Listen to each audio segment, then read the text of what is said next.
I'm gonna go grab it. Welcome to FnA, yeah, yeah. Welcome to FnA, welcome to FnA, yeah, yeah. Welcome to FnA, welcome to FnA, yeah, yeah. Welcome to FnA, welcome to FnA, yeah, yeah. Welcome to FnA, yeah, yeah. Shout out to Fred and AJ. Make no mistakes, got so many snakes. You know that they love, they wake and bake. Open the tub to perfection. They got a whole brand new collection. And so much heat up in the rack that 2025 is their year with no question. So what I'm telling y'all is hang around. They breeding for Desical stranger clowns. Y'all know they producing the bakers now. Just get with the game, don't be strangers now. Fred and AJ, y'all know that y'all famous now. They guys low with the hypos. Wanna fill up all that rag space? Go and holler at FnA. Yeah, yeah. Welcome to FnA. Welcome to FnA. Yeah, yeah. Welcome to FnA. Welcome to FnA. Yeah, yeah. Welcome to FnA. Welcome to FnA. Yeah, yeah. Welcome to FnA.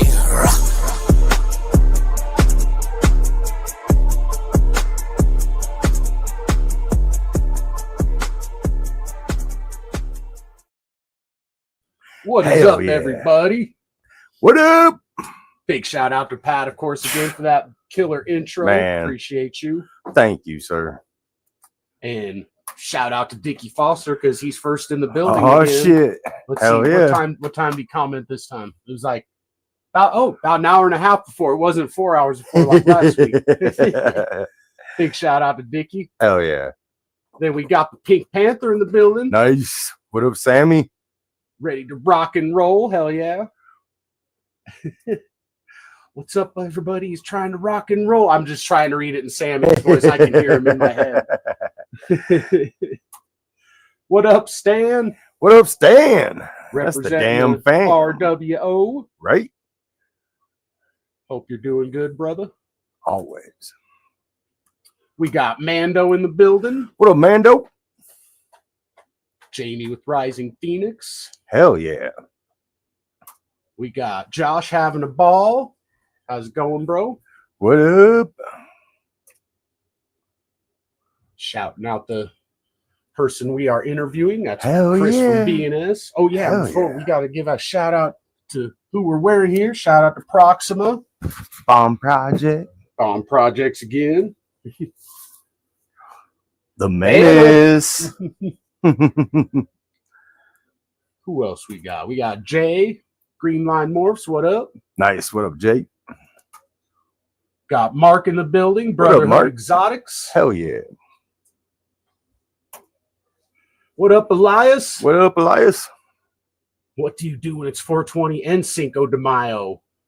Oh. You have diarrhea the next day. Man, we live in Colorado. We don't have to eat Taco Bell. We don't smoke weed or eat Mexican at 420 on Cinco de Mayo. He does lie, though. We're rebels. He does lie, I'm though. just kidding. What up, John? Mission Morphs. What up? Hope you're doing good. Always. No Limit. What up? It's What Sal, up? I believe. Please correct me if I'm wrong. Don D. No Pause Poppy is here. What's happening, Don? Hope you caught The his show. Naked Gardener. Right. In effect. His show is right before ours at 2 o'clock Eastern time. If y'all ain't watching it, you're doing yourselves a disservice. Hell yeah. Everyday Keepers.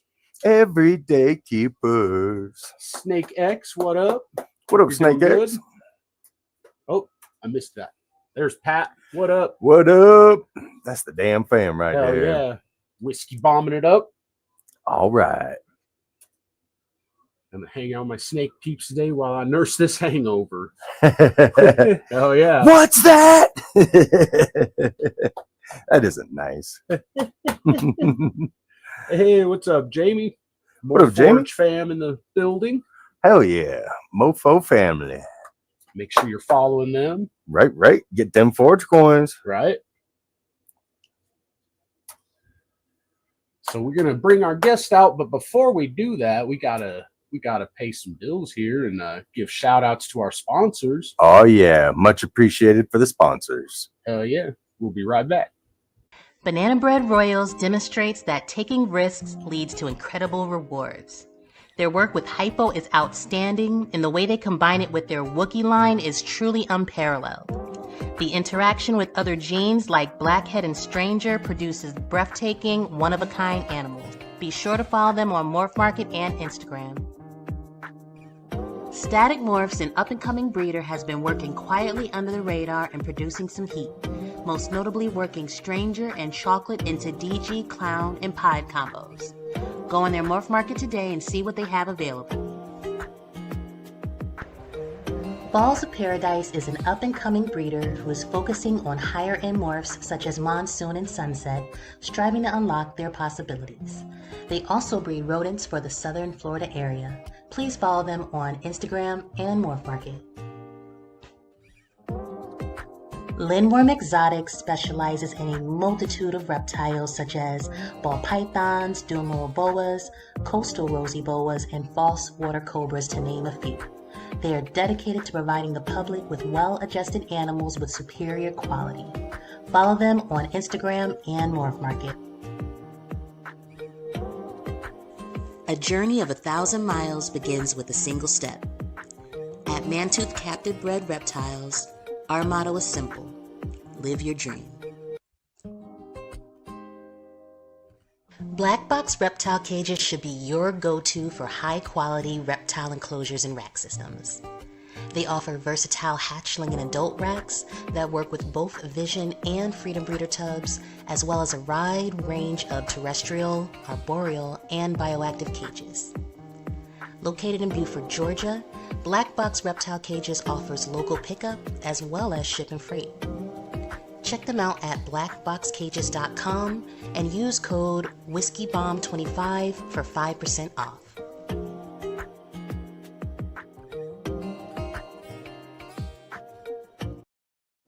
Oh yeah! Oh, appreciate shit. That. Looks like Don D's got another nickname Oh, now. right. The Naked Gardener.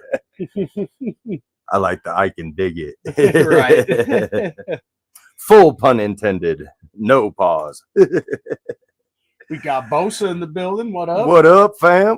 Appreciate you, Kike. Hell yeah. Hope you and the fam are all doing great. Who else we got in here? Who else? Got anyone else? Oh, we got Jay Slithers. Oh, shit. The local Also local homie. fam. Hell yeah. Right. Players, pimps, hustlers, ballers, shot callers, all of us. Hell yeah. It threw me off because it's actually pimps, players, hustlers. That's why I didn't start singing until I got to the ballers, shot callers. Right. Yeah, though. Oh, we got John in the building as well. What up, More Forge fan? What up? So yeah, let's bring out our guest. He's well versed in a lot of different species. Indeed. And Indeed. I'm proud to call him a good friend of mine. That's for Yeah. sure. So here is Chris from BNS. What up, brother? What's up? Guys? What's up? I just Chilling. because I saved you at that barbecue joint. That's Yeah, that. We got you that food. Personal interactions like that go a long way, man. Oh That yeah, was a great story, man. It was a great story. If you could tolerate the two kids, man, we got lunch. Dude, your kids were awesome, man. What were your kids' names again? It was Lincoln and Lincoln and Miles. Miles. That's right. We got number 3 in August. So, Bro, yeah, man. it's boy or girl yet, or We do, but we haven't announced it yet, so we're waiting. So I mean, I'm gonna miss Daytona. Uh, That's all right. We're gonna do it big in 26, man. We got plans down there. nice, That's man. my- Hell yeah. Yeah, I want to do like some gator stuff beforehand, like Thursday, go to a gator land or something like that. And then the Monday after the show, I want to get down around Kike and do like a Burmese hunt or just like a herp hunt, guided something. right. So get like a group of people down. So anybody listening, hit me up. That'd be crazy. You got over a year now to save. So There you go. What does something like that run? I don't know what the hunt runs, but if they take like 4 or 5 people, if it's 4 people and it's $1,200, that's $300 a head for the hunt. Drive down, maybe get a place for the night, depending on what your travel situations is. It could be anywhere from $500 or $600 for everything. Is this like, are you guys like an airboat all the time, or are you hunting them on land? Or I don't know. I would have to contact the guy. My buddy did it he did it a month or so ago. So I'm going to get hold of the guy he used and just pick his brain a little bit and see what it is. If you just go night spotting on the roads or what you actually do. But yeah, so we'll see. I got time, but I think that'd be pretty cool to catch some berms out in the wild or just whatever, any type of, reptiles and whatnot. right. Yeah. Any of the invasive stuff. What up, Justin? Pressure P checking in. What up? Even endemic stuff. There's so much, good stuff. Right. Absolutely. Oh, yeah, man. So first and foremost, thank you again for Isis, the black pine snake. She's wonderful. For sure. She's got to be what, 3.5, 4 foot now, huh? About that. Yeah. Yeah, she should start beefing out now. Right. She's probably about like maybe a little bit like about half dollar size around. Yeah, probably. Yeah, she'll start filling out now and not getting quite as long. She'll start girthing up for you, but she'll go through that maturity phase. You'll see it. Hell yeah. She'll turn into a lady. Right. Did you see how big the blood is that I got from you? No. Pretty big, man. Yeah. Got it. Have you weighed him? No, I have. I don't know. I got a container big enough to weigh. What's that? Is he in the rack or? Yeah, he's in a 70 now. I just moved him up to a 70 because the 55 was getting a little tight. I need to find some kind of cage for him now. That's what I got mine in. My female's just pushing. She's in 70-30 now, but she's probably about pushing. I don't know if I'm going to end up moving her or not, depending. I mean, I have another female and whatnot, so we'll see. But they're good size. The males are in those too. So was he taking like medium to large rats? I've been feeding him jumbos. Okay. Not a month is all I feed him, probably, because yeah, that's all they need. Yeah, if you give them a jumbo, that's good. Yeah, no, they're solid. The first time I gave him a jumbo, it was like you could see it in him, and I was like, oh shit, like maybe that was too big. But then like the next one, I gave him a little bit smaller, but like then by the next time, he had grown so much, he was already like the size, like bigger than a jumbo. So yeah, he makes them feel pretty good. Oh now. yeah, it's wild when you can give him a bigger meal like that and watch him just fill it out. And within like a couple weeks. He hasn't like left any of the famous giant turds that blood pythons are supposed to leave, so I'm sure he's still growing, and that's the reason, Oh yeah. Just wait, man. The one time was funny. The one time I ran up with one to show my wife, and she's like, "What is wrong with you?" And I'm like, "Why are you showing look at this size of this thing. This is impressive." This came from that snake. You're not impressed by that? I know. I was like, ouch. It's a third of its girth. Yeah, they're pretty wild. And they'll sit on. I mean, they'll retain it for. I mean, you maybe get a big feces drop like that maybe 3-4 times a year from an adult. It's wild. You'll get a lot of urates and they'll wet and mess up the cage. But as far as fecal, it takes. It's far and few in between, believe it or not. Gotcha. So is that what you feed yours? Is like you feed smaller meals more often with your bloods, or? I kind of do it seasonal. I do a lot of seasonal stuff. That's one thing that I do different between different species, and I mean it works across the board. I feel like with other species, but timing is different for different species, But so like around breeding season, when the males are putting in more work, they'll get fed almost like the female schedule, but like I said, it will be a smaller meal. So like my adult male, which is I don't weigh him either, but he's a 4-year-old male, give or take, maybe 5. He'll take large is no problem, but that won't show a lump, but maybe a nice like a nice size XL. I'd say like a 250 gram rat, 250, 300 gram. That'll show a little bit of a lump in him. Gotcha. But he'll get one of those maybe once a month outside the breeding season. During the breeding season, he might get a medium every 2 weeks, give or take, and that's when when he's breeding, and that's realistically only maybe 2-3 months out of the year, if that. Gotcha. And that stabilizes him. I mean, he's perfectly healthy. He's not starving. Would he eat more? Yes. Could he eat less? Yes. you know, you got to look at the condition of your animal through that time period, and that goes with all species. You know, some are more solid than others. You'll notice that some, you know, ball pythons, they're very forgivable. Other species, not so much. And you'll learn that. Hopefully, you'll notice that before it's too late. But blood pythons, that's how I'll do them. And then the females, even once they're, you'll miss an ovulation a lot of times with the bloods because they're so big in size. I always miss ovulations.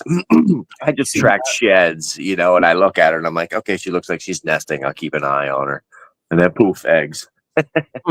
What are the blood? What does a blood python usually average on a clutch? They can go anywhere from like 8 to 27, 30 something probably, depending on the size of the female. Like some of them big girls that like Elijah's got, Juggernaut, like some of them girls that weigh like 40 pounds, or maybe not 40, but they're big girls. They'll probably dump like 30 something, give or take. Wow, man. I was wondering because I figured they probably could lay more just being that much bigger, and I've seen the eggs and it doesn't seem like the eggs are that much different than a ball python egg, really. Like they're a little bit goofier. Like ball pythons are more oblong generally. Most of the time you'll see them a little bit more oblong than circular, whereas like I don't know, the bloods tend to look like an oversized ping pong. They're all kind of mixed matched. If you look at my last blood python post, look at the two eggs lined up on Instagram, you can kind of see they're kind of like, I don't know, they're just quirky. They don't sit straight. You know, I mean, not ball pythons will roll, but these will kind of be like, they'll just kind of go wherever. Yeah, they're goofy. But that's even like the difference in eggs between all the species are all slightly different. Some of like the old world rat snakes have like a really hard outer shell that you're like, oh my God, how does this snake even cut out of it? It's almost like a chicken egg shell. Like it almost seems like it's not pervious at all. And then you get to something like a woma or a blackhead, whereas like if you try to incubate it in the medium that we do with everything else, you're gonna rot them out. They're gonna die. They're gonna drown in 2 weeks. They're almost like dry. You almost gotta eat them dry because of where they're from. Yeah. wow. So it's with the bloods, it's they're standard though. They're just like the balls. I do everything the same pretty much. I just keep them a little bit cooler. They're by the door. And they don't really like in the summer. I barely have their heat on at night. I mean, at all during the summer months when the room's sitting pretty steady. Okay. They're easy to care for. Cooler temps than balls as far as I'm concerned. All right. Yeah, I'll have to. Yeah, that'll be good for when I get them up to my room then, because it's slightly cooler than down here. Yeah, you'll know if he's aggro. Cool him down a little bit. He's aggro right now. That's probably why. I go pick him up. It's an adventure every time I pick him up. Like I touch him and he's like whoop whoop, like just like. I'm He like, bite or is he just jumpy? just jumpy. He's never for sure. struck me yet, Yeah. so That's and I'm good. not bit by him yet. So Yeah, a lot of times they are jumpy. Just always like let them. I mean, let them know you're there. Support them good. That's the biggest thing is to support with them. You got to support them throughout. You can't let them hang at all. And they will. They'll spaz. They'll be like, I've seen them like literally jump and like shoot out of people's hands and like fall. And it's a heavy snake. You don't want to drop them. If you're unsure, you go down to the ground with them. Like try to counter that if they spaz. luckily he's usually fine once I've got him out of the tub. He's fine. It's just he jumps when I first initially touch him, and like. Oh yeah.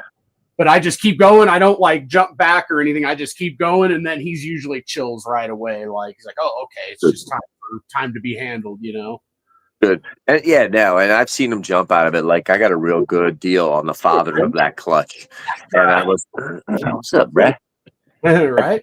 I got a good deal on the father of that clutch, and I was like, "Okay, sure." And then I bought him, and he showed up, and I'm like, he was kind of cheap, not like obsessively cheap, but standard. Yeah, good deal. And you got him out of the bag, and it was just like a bite fest. And I was like, okay, guess I know why he was what he was. But you know what? He grew out of it. I worked with him. I gave him time. He relaxed, and he's fine now. He might huff a little bit or twitch like yours does, but he's cool. He hasn't tried biting or anything.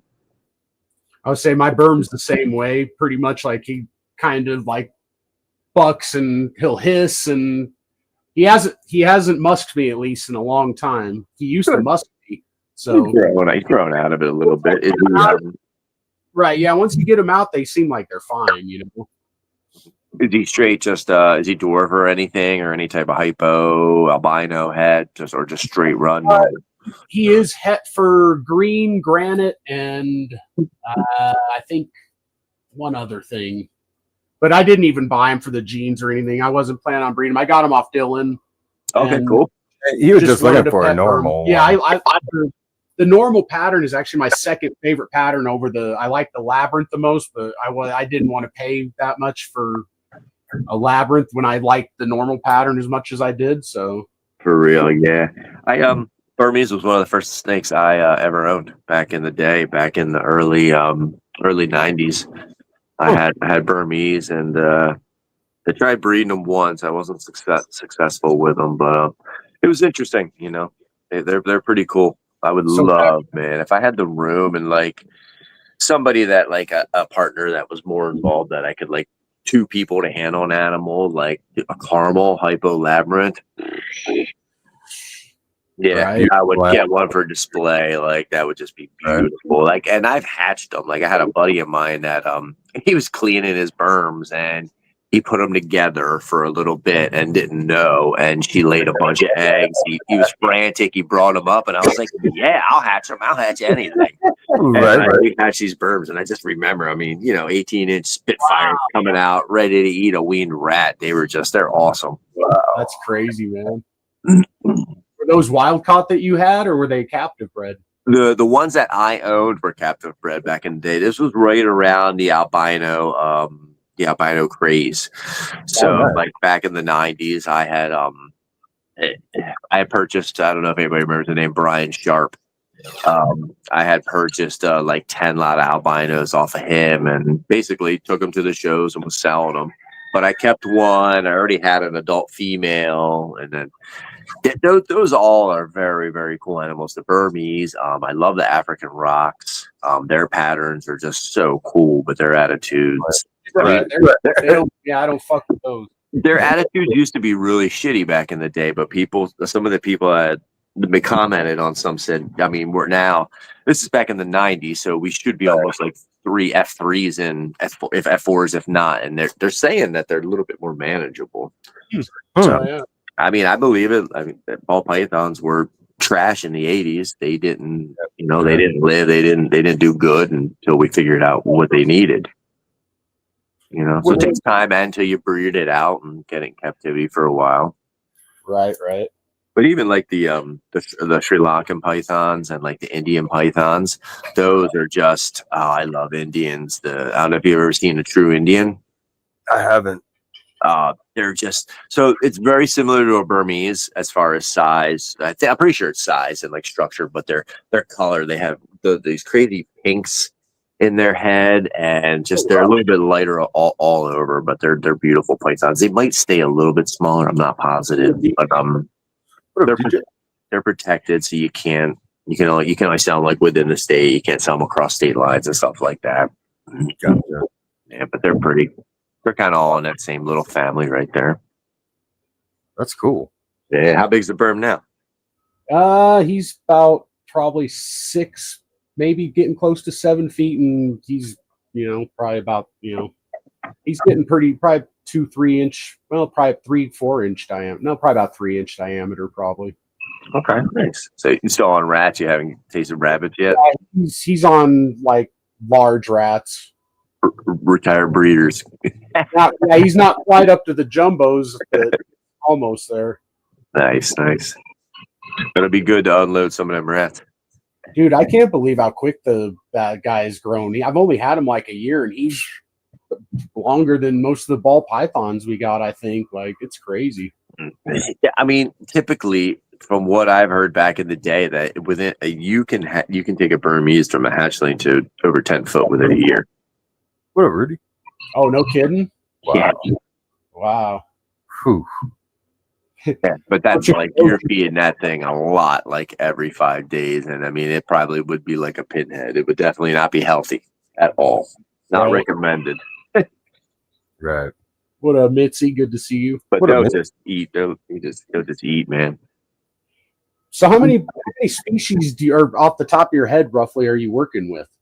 Geez. I should have thought about that. I don't have it written down, but I'd say like species and subspecies, because pine snakes, I do like Southern Leucistic, I do Louisianas, I do Northern Mexicans, I do blacks, I do uh, North North American, just northern pines, just the black and whites up here in Jersey, that area. So that's like a pine snake, one species, but there's like 5 within it. I'd say like overall maybe like 15 to 20 between all the boa localities, bloods, and ball places and stuff like that. Yep. I keep more. I think. Well, maybe it's a little bit more species because I have some pets too that I don't really plan on breeding. Just gonna be like display. Gotcha. Nice. So you got like how many incubators do you have? Because I'm guessing you have to incubate a lot of this stuff at different temps and stuff, right? Yeah, right now it's only 2. Right now I only run 2. Luckily the balls and the bloods, and I think what else would fit in there. Scrubs if they lay. I don't think they're gonna hit this year though. And then down the road, I think womas are similar temperature. I got to do a little bit more research on temperature of womas, but I'm still about 2 years out with those. And then I just run a colubrid incubator, and that's that's like around 81, 82. So, and then my normal room runs about 81, 80. So I could always do stuff in there if I needed to, but I only run about a dozen colubrid clutches, but I have a whole nother freezer in the other side of the basement that's for that stuff. It was a freezer that crapped out on us. It's too big, and I'm like, I'm not taking it up the stairs. Guess what we're using that for? Yeah, right. What's up, Jerry? Oh, hey, we got a little super chat thing. Keith, my man, he's always good for that. Nice. Hell yeah. Big Sam in the building too. What up? He's a good dude. I'm gonna go visit him in California. Nice. Hell yeah. Yeah, I want to go see some shows out there. That's one thing on the bucket list. After the new baby comes, I want to get out west, go hang out with KG, check out his show, see D and everybody. Yeah, I want to be. Yeah, I want to go to definitely. at least to Pomona or something. Yeah, I want to go. The out Super there. Show is cool, and I want to make it to Bomb Show too. Right. Yeah, for sure. Yeah, surprisingly, that show like is about as far as Tinley for us as far as driving. If we were to drive, they're both We're like pretty much in the 12, middle. 13 hours. Like, Nice. Okay. Fair enough. Yeah, Tinley's like 11 and a half for me.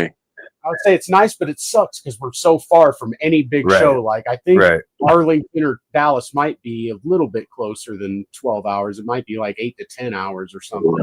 Still though. Yeah, I'm jealous, man. I wish I was like, like Keys is like right next to a big show. You got some shows. I don't know though. I guess Pennsylvania, you still have to kind of like you're still kind of far from Tinley and some of the bigger shows, but you got a lot of Well, in other Kansas shows in City's Pennsylvania. You work right, like Yeah. We honestly have too many local shows. We need a good like big show like once or twice. And so I don't know. Like I said, like we were talking backstage, AARPE is coming up to Fredericksburg. So Virginia. So that's kind of like that's still mid Atlantic. That's not really Northeast. I think Northeast you're gonna have to get up until like there's a Nassau, there's a Long Island show, there's White Plains. That's all north of the city. I believe most of them are. But I don't know if you need something out there, if you need to come in, but we'll see. Somebody will hit it. I'm curious to see what that one does though. surprised like Philadelphia doesn't have a big show, or like Boston or New York or something up there. Well, Yeah. Kansas has some pretty good shows, but Yeah, that's more going Midwest though, and like I'm right. talking like I was just upper- saying closer to us though. Right. I'm like talking New England area. There's like really nothing huge in the New England But area. they've got shows like every other week though. Yeah. That's the problem. There's a ton of small shows scattered through the whole east, northeast, southeast coast. The East Coast is definitely weighted with shows. I mean, a lot of our local shows, there's a lot of people skipping shows coming up. They're like emptying out. Like the shows, you're seeing a big crossover. Yeah, this John's saying it was about 12 hours from Denver to Dallas. So yeah, it's like Okay. 12 hours, no matter where we're going. Right. You are smack dab in the middle. We could go to KC, wouldn't be bad actually. KC What if about 8 hours. I if want we're to say. 12 hours from this one, 12 hours from that one, 12 hours from that one. I mean, how much more centrally located does it need to be? Yeah, we need a big Denver show, man. In the summertime, so people ain't freezing. right. Was it snow in the last show, that AARPE? Dude, not this last one, but last year, yeah. the very first one they did, it was snowing, and it was crazy. They still had a killer turnout, though. It's still a huge risk, though, every time. Right. You never know with Colorado. Yeah. That's wild. We need to do like Florida shows during the wintertime and Colorado shows during the summertime. For sure. What's up, man? What up? So how many ball python clutches are you looking at this year? So I already got a dozen cooking.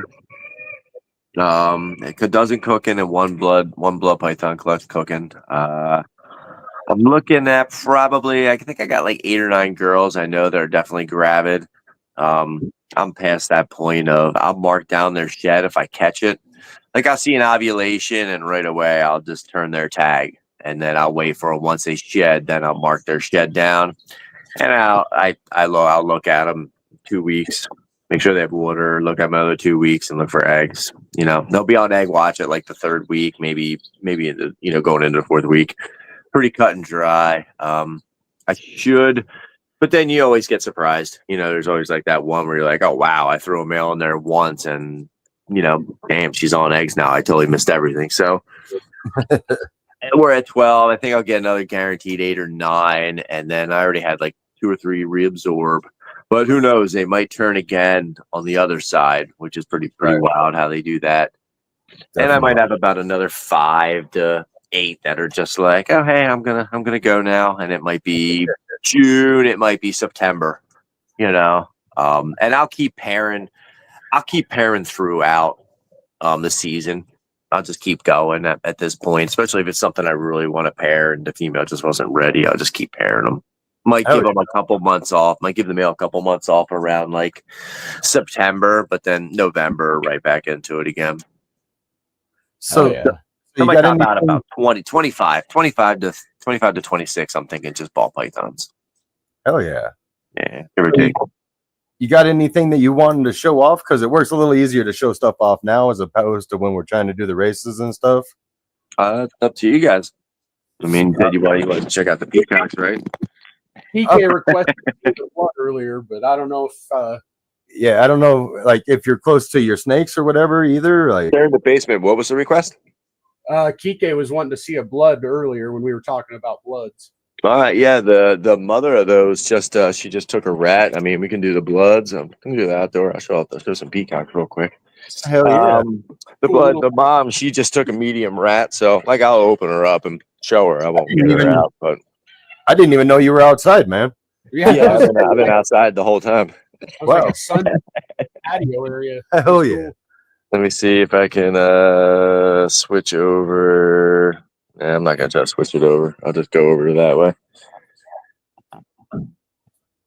Nice. Oh, peacocks, huh? Yeah. Wow. Can you see him in there? Oh, let me get you on solo here. I don't know if you can see him in the back there. They're in the back of the cage now. You can see around the wings and stuff, like you were saying. Yeah, like they're kind of, the pods are really white, and then the male is the one further on the end there with the blue neck. Okay. I try to get closer to them, but they'll probably just bug out. They're not the most friendliest birds. Everything's soaking wet here. We got a ton of rain. So you just keep them in with your chickens or anything, or? No, they're in their own pen right now. We're gonna extend them a little bit. They're just over a year old now. They just started laying eggs. Oh wow! So we're gonna extend their pen, but no, the chickens are in a separate run, like on the side of the garden. That's dope. Yeah, it's a mess with all the rain we just had. It is just a sloppy, nasty mess. But it looks awesome. They love it, man. Yeah, it's a nice. Everything's getting real green now. Yeah. Oh yeah, we got some peach trees and already had some lettuce. Got all kinds of veggies coming up. Dude, that looks like a beautiful chunk of land. And I like to do a lot of gardening as well. So, Hell yeah. I'm gonna go look at some bloods.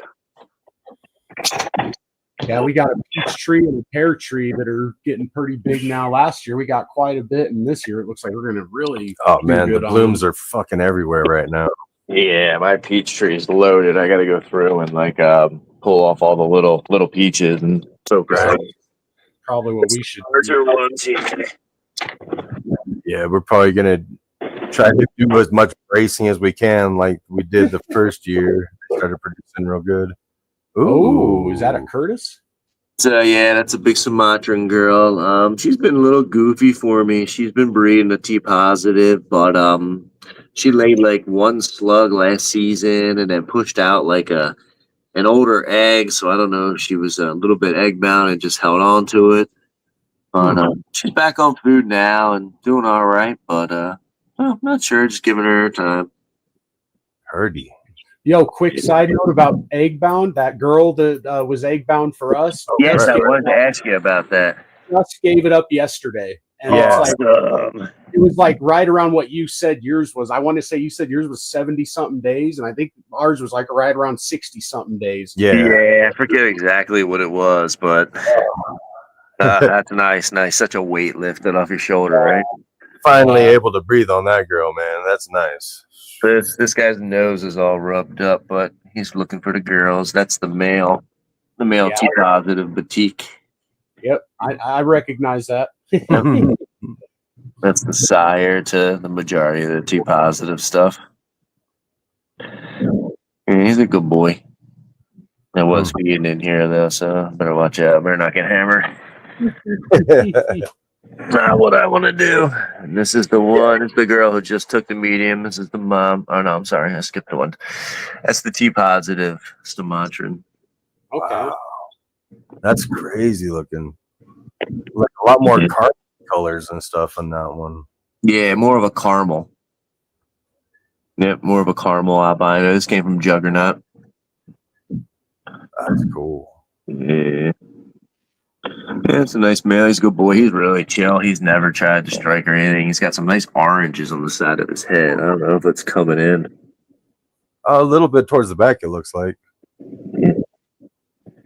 Oranges suck on camera, though. Wait for him to take a bite of the camera. Right. Is this food? Because if it's food, I could go for it, you know. Right. That's the name of the T positives. Nice. She's pretty. Yeah, she's a big girl. She looks a little deflated because she just laid 15 eggs, but that's Victoria's mama. Yeah, that's everybody's mama pretty much. I got a T positive from me. Wow. Nice, man. Oh, yeah. Yeah, she's the good girl. That's the one I might make available next year. I don't know yet. I haven't decided. But she's cool. She's real manageable. She's a nice big girl. She'd put size on, but not too much length. And then this one that's coming right out. Right. That's a nasty blood python, everybody. That is a 007. So that's Golden Eye and a Matrix. See if I can. Hard for me. So she's like grayish, kind of orangish, broken up pattern, yellows. That's cool. Yeah, and she was bred to the T positive batik male, so we'll see if we hit T positive. It could be a good little array, different type of animals. And that was cool how she totally came out all chill too, just like, hey, we're hanging out, right? Yeah, she's probably looking for a rat, so I better not push my luck. See, I can't read those things, and that's what scares me. Yeah. What's up, Jeff? That's the thing. I'm not sure if she's gravid yet. You know, I didn't see. It's hard to see an ovulation. She just shed, so technically she shouldn't want to eat. But it's like, well, I don't know. Maybe she does. Right. Her motions are looking like she wants to, but then again, she kind of backs away. So I don't know. I think she's good. They see the heat signature of the phone, and they're like, maybe I do want to eat it. Maybe I don't. That looks about right size, though. That phone thing he's holding. Yeah, right. Yeah, so that's about it. That's all I have. I only got the 5 bloods. I don't I don't keep too many. I just keep the Curtis and the just the regular bloods. I don't have any Borneo. Definitely something I was thinking about maybe getting into eventually, Borneo stock. But they're more of like lime bred trait. There isn't really too many like solid genetics with those. Like there is like a T positive now. There's two different lines of it. I think it's one sunrise or sunset, and I go figure, right? Another name, and Right. then I forget what the other one is, but it's like a T positive caramel. So they're pretty cool, and I'm a sucker for T positive, so I don't know. I might end up getting them. Do you have any hypo bull snakes? That's what Josh is requesting here from having a ball. Yeah, I'll go out and go check out the adults. Okay, if they're in another room, we'll keep looking at stuff in here. Ooh. So that's the holdback male from my joint pairing with Jeremy over at Warfels, where we used my female jungle carpet. Oh, sorry, let me get you on. Oh, Yeah. right. Hell yeah. Yep. Contrast. Yeah. So he's really starting to put in his yellows, really come to. That's kind of a crazy pattern too, isn't it? Yeah, I told Jeremy, I said, pick me out the wackiest boy. I said, you got, I don't know, he picked there was like 3 males, and he's like, oh, I like these 3. And I'm like, all right, I'm like, pick me out one, and, I'll keep one as That's a pet. dope. So we'll Hell see. yeah. I don't know. Honey. Yeah, I don't know if I'll line breed them back. So this is the brother to Kike's female he got recently. Okay. So this is his brother. Yep. What's that? Because he got a female from mine, and then he got a male from Jeremy's first litter, Oh Nice. wow. or clutch, I should say. That So they're pretty fun. Yeah. pups or something? Or Right now, what's that? what's it eating right now? Like pups? He just ate a ASF hopper today, so I'll feed him. Like maybe like once every I don't know 4 or 5 days for like 2 or 3 weeks straight, and then I won't feed him anything for like a week or 2, and then I'll check on him, and then if he's in a shed cycle, then I'll leave him be again for another week, and then I'll come in and hit him again with multiple small meals, then maybe like one big meal, and then just leave him sit for a week or 2, and that's kind of how I handle everything. I don't really have any set dates when I feed stuff. Like I feed stuff when I got time. I breed my rodents. If I got extra rodents, I come and I feed. If I know something needs more attention, I'll really, focus the attention on that. If I'm trying to food cycle something, I'll really focus the attention on that as well. So is BNS your full-time gig then? Is this you don't have another job other than you know what I mean, like a 9 to 5 type thing? I do. I work part-time. So back in, I guess it was. So you own a time machine. You own a time machine. Yeah, right? Back in How do you 20, make time for all that? I don't know if it was 20. I think it was 22. Like I just started pairing everything. That was my biggest year. I had 37 ball python clutches alone that year. 22 or 23, and then my wife was fed up with her job, and I wasn't working. I was home with the kids, and I was like, well, quit your job and I'll work full time. And then it was like, oh crap, here we go. Here's a ton of snakes coming out we have to take care of. So that kind of went, that's when I was going to go full time with it. But, she still works part-time, full-time doing another job, and I just work part-time, and this does help supplement, but it's not full-time. So between this and the rodents, everything just keeps the gears rolling. Gotcha. Are you breeding rodents just for yourself and what you're producing, or are you actually selling rodents too? Actually selling rodents as well. Nice, man. That's where it's at. 'Cause then you can pay for your rodent food, and then it's basically everything's paid for. Yep, that's pretty much. That's what the biggest goal is. As long as I can sell enough rodents to pay for the shavings and to pay for the Missouri, then that's what's important.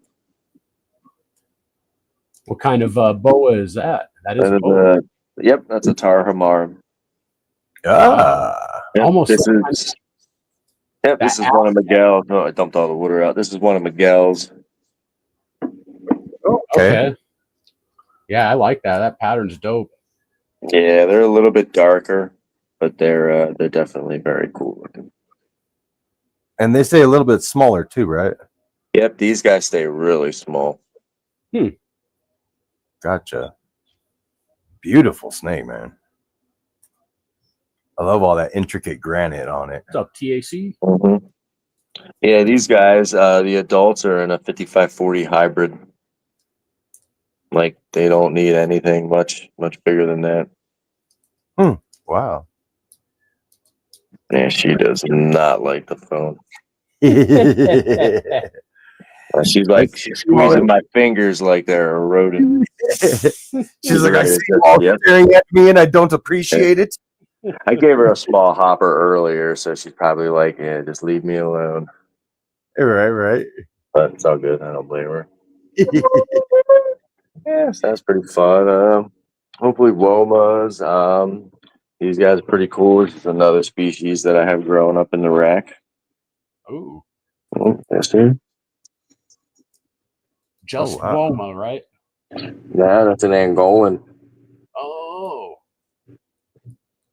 Angolans always look so cool. so those are the ones you can breed with the balls to The make as if angry they're ball. angry. Yeah, Yeah. They're pretty wild. They grow really slow. They're kind of like, I wouldn't say frustrating, but they'll definitely earn you the patience. Like you think you have that patience with ball pythons, these guys are like twice as bad. Wow. But she's starting to fill out. She's almost like 2 years old now, so she's really starting to get like chunky. Beautiful. Not ready for an upgrade. Yeah, that's fun. Hopefully in another couple weeks here, we should have some Peruvian longicauda boas. She just took a nice healthy poop, so that's good. Things are passing through. Nice. I was worried about feeding her because she's so freaking thick. wow. You see how stretched out her scales are on the side? Yeah. Sure.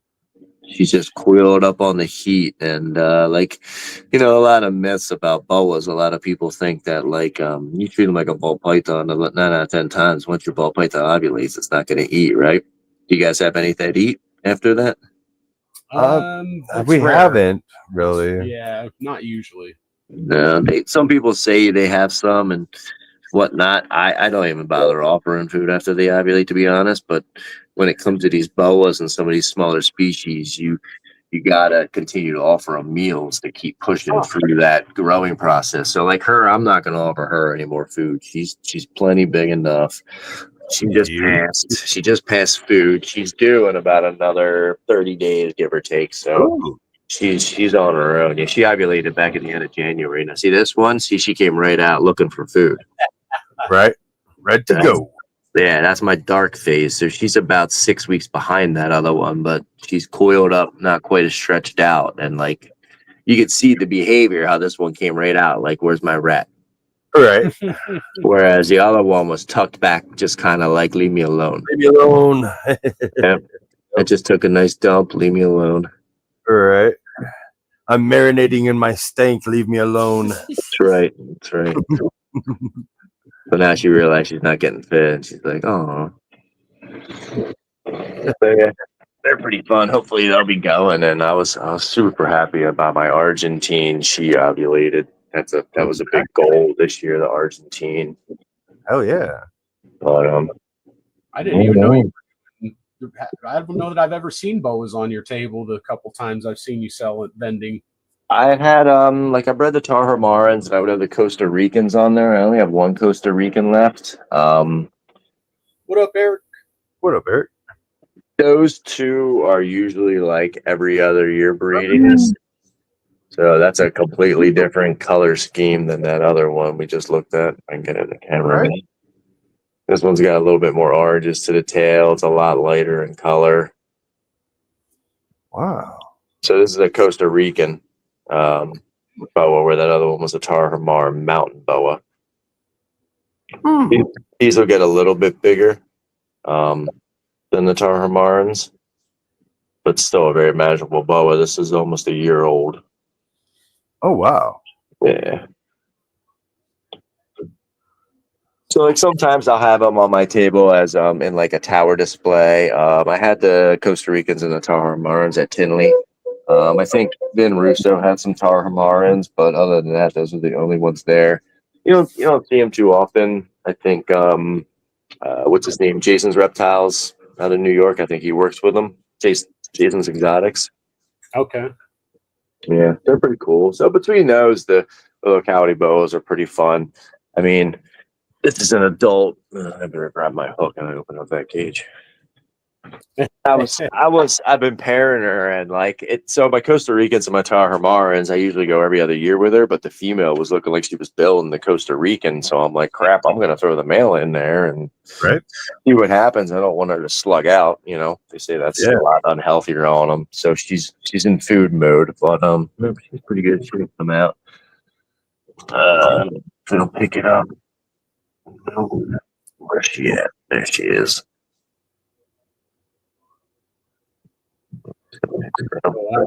Like that headstand. Yeah, and like she like almost glows at different times of the day. Like she's almost like a blue color now, which is pretty wild. Oh yeah. Just throwing a shadow on her. But I mean that's in a hybrid 5540, and I mean she's pretty standard. She's only about maybe 5 foot. They have like a litter of like 8 to 10 babies, maybe or so. But that big light phase longicauda female that looked like she was ready to explode. She had like 12 babies, but they were like the thickness of a pencil and like a foot long, like tons of little babies. Wow. Whereas like the Tarahumaraans or the Costa Ricans would have like 8 to 10, but they were like, well, the Costa Rican did have 12, but they were like big babies. You know what I mean? They came out like twice the girth of the longicauda. So I'm curious to see how many she drops this litter. This year. She wasn't bred last year. So she might drop up like 15 to 18 or so. Who knows? As long as everything's good. Damn. Oh yeah. So pretty cool. What are you looking forward to most out of everything you're breeding this year? The Argentines. I'd love to see a litter of Argentines. The Argentines and scrubs. It's usually the newest thing that I haven't produced. Like I've never produced either of those two animals. So the Argentine surety ovulated, so a quarter of the work is done. We still have a little bit more time, but a lot of things can happen between then. Temperatures and whatnot and all that. But for the most part, she's doing good.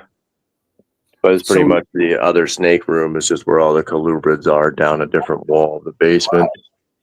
Man. Yeah, those cages are stacked 5 high. Wow. That looks cool, man. And then they all have a light and like a heat emitter at the top. Some have heat panels, and then I have light bulbs in some of them. That's dope. Yeah, the place is getting a little foggy. It's like a plexiglass, but I mean, you can see the bulls traveling around. A hypo bull. Who wanted to see that? I think it was Josh from Having a Ball. Yeah, I think so. I got a hypo white-sided, and I have just a regular hypo. I think the regular hypo might be being courted right now, but I don't know. Let me see. Nah. The regular hypo, the hypo white-sided, she just shed. Hopefully she don't eat me. I open her up. She's got a male on her. Like, everybody's rattling. Like, it sounds like I have rattlesnakes. You hear it? I can't hear it. Yeah, okay. So this cage is a mess. Ooh, that one's beautiful. So that's my Hanneman hypo. That's a different Talina hypo. Hold on, let's see if I can wrestle her out. So that is a hypo white-sided. So she has a little bit of pattern, but she's almost like a frosty white. And then towards the tail, it just gets really light. Oh, wow. And yeah, it's tough. She's tough to handle. She's about 5 foot, and I'm pretty sure she's gravid. Like, she is just lumpy. So they leave me alone. Yeah, right. Yeah, she's definitely gravid. She's just lumpy. It's tough with these guys. You see copulation, but then you still put the male in. Where's that male at? Where's the camera at? This one. There he is. He's hanging down. You still put the male in until you see that shed, and then hopefully you know, you can see the eggs. And he's hard to see with the reflection, but so that's a neat little project. It's a different line of height. Oh, there you go. There you go. ISIS has only hissed at me once. Yeah, that thing looks angry. Yeah, that's awesome. I love the mouth slightly open look. That was great. And wait a minute, are we okay? We're okay, right? Yep. Yeah, she's not happy at all. She's definitely full of eggs. Right. She's like, get this male out of here and get that camera out of my face. I'm trying to be secluded right now. That's a T positive Argentine. Okay. So usually they're like black and white. Oh wow. Anything that's like a burnt orange would be black, and anything that's mostly like your lights, your whites basically. Oh. So that's the male. He's on breeder loan. It's my cage guy that makes all these PVC cages for me and stuff like that. He's it's his male. He got it in a trade and from the breeder, so he raised it up, and I had got a female at the same point in time, and I was like, sure, I'll pair them together. And then around that same time, my other buddy got a male, so that's the standard. That's what they should look like. You see the darks and the whites. Let me do this. This glass is plexiglass. There's crap. Yeah, Plexi has that problem. As long as he doesn't try to eat me, the food response on these guys is nuts. Like once you get them out, they're cool and chill. But so you see how he's dark like that? Wow. That pattern he's got the blacks and the whites. Yeah, that is dope. Very cool. Yeah, you can see it real good there. Yeah, for sure. So that's the standard Argentine boa, and then let me open up the T positive so you can see just the colors and the orange is a little better. Female's got a big pile of poop in her cage, so I'll just show you the male. He's got poop, but not as much. Keep an eye on its face. Yeah, that translation makes a lot more sense now. It's definitely You see the difference now? Yeah, for sure. But they get pretty big. So, I mean, he's maybe 5.5 foot breeding male, and the female, this is her first year breeding for me. I was even questionably going to breed her, but once again, you've shown me the signs, and so far so good. So we might have a small litter. Hopefully everything goes well, but these guys can get up to, I think it's like 8 to 10 foot or something like that. So they are a bigger boa, in their own classification. BCO. So they're fun, but they're out here in the separate room with the scrub pythons and all the North American stuff. But they're all on the same kind of I kind of run them on the same circadian rhythm. So like all my colubrid stuff, I'll run as spring. The days get longer and the heat comes up. So I'll give them a half hour of heat, early on in the end of March, and then the next week they'll get an hour of heat, or 2 weeks they'll get an hour and a half of heat. So it'll span out between like normal basking hours in the day between like 11 and 3, and then the same thing with like in the morning when the lights come on. The lights will come on 7, and as you get through closer in the summer, it'll get earlier, 6:30. Their 12-hour day will go to like a 14 to 16-hour day as you get to the end of summer, and then you just reverse the whole thing in this whole room. I set the timers backwards. I start taking the daylight away. I start taking the heat away, and everything just kind of cycles in this room like that. Hell yeah, making a whole environment. Yeah, I don't know if you could see the one peeking out of the top there. I don't know if you can see that. Oh yeah, a little bit. Yeah. just the head popping out. Yeah, so that's one of the scrub pythons. They have like an arboreal hide. Crazy. So there's 2 in there. The other one's hiding in there. That's the male, I think. But I put a little hole in the cage so they can transfer through. Oh wow. And they can come and go as they please. Yeah. That's super cool. Well, because I open the cage and they want to eat my face. There's no handling them. Yeah. So whenever they're on the bottom, you work on the top, and whenever they're on the top, you work on the bottom. Then, huh? Yeah, that, and I just try to separate them to feed them. They're the they're tough. They're unhandleable. They're long-term captives, wild caughts.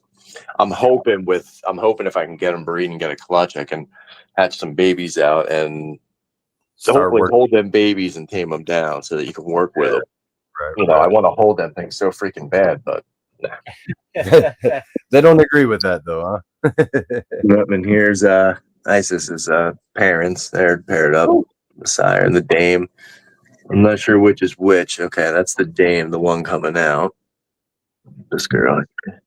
And then the sire's right here. Hell yeah. Yep.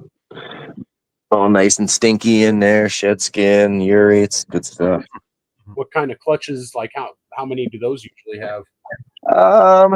Anywhere from 6 to 8. Eight's a lot. They're usually like 5 to 7, but they're just long, big oblong eggs. I like that. That's cool. I kind of like snakes that have smaller clutches, just because to me it's easier to manage and you don't get overwhelmed Right. as easily. You know, You can be more picky and choosy about who your animal goes to too. True. Yeah. Oh yeah, for sure. Is there any other requests of anybody want to see anything? Yeah. Does anyone else want to see anything? What Michael? What up, Trying Cox? to see here. I got a can't see in the egg here, but that should be a cool combo. We can see it. I can barely see in that. Just a little bit. Oh, let me. I wish I could open it with my other hand, but it should be. I'm pretty sure it's pastel leopard and Trojan in there. Oh, Ooh, hell yeah! I thought there was some good looking oranges in there. That Trojan yeah, you stuff, can actually man. see oranges, which is rare on. Yeah, it's like a burnt orange, and like the side pattern. I can't see the side pattern, but it's like blushed. It's blown out in there. Oh, wow. And that's usually what the Trojan's been doing. So I'm pretty excited for that. I mean, it's all I love codons, but give me a nice strong codon male like that, and then I can run it to my triple recessive girls and whatnot and create my own Trojan stuff that you can't buy. Exactly, brother. That's what it's all about. Like making stuff to make hits. That is power in itself. That just shows like your long game in it. All that, like. Yep. No, for sure. Do you have any turtles or tortoises? I do. That's funny. I got some redfoot tortoises. They're pretty fun. They've been laying eggs, but I think they're infertile. So we hatched. We had them in. We were incubating them, but nothing hatched yet. But redfoots, I mean, they're pretty standard. Okay. Got that guy. There's a girl, 2 girls. There's one girl behind that, and there's a male, I think, over here. And then we have another big female in the bottom there. She's peeking out.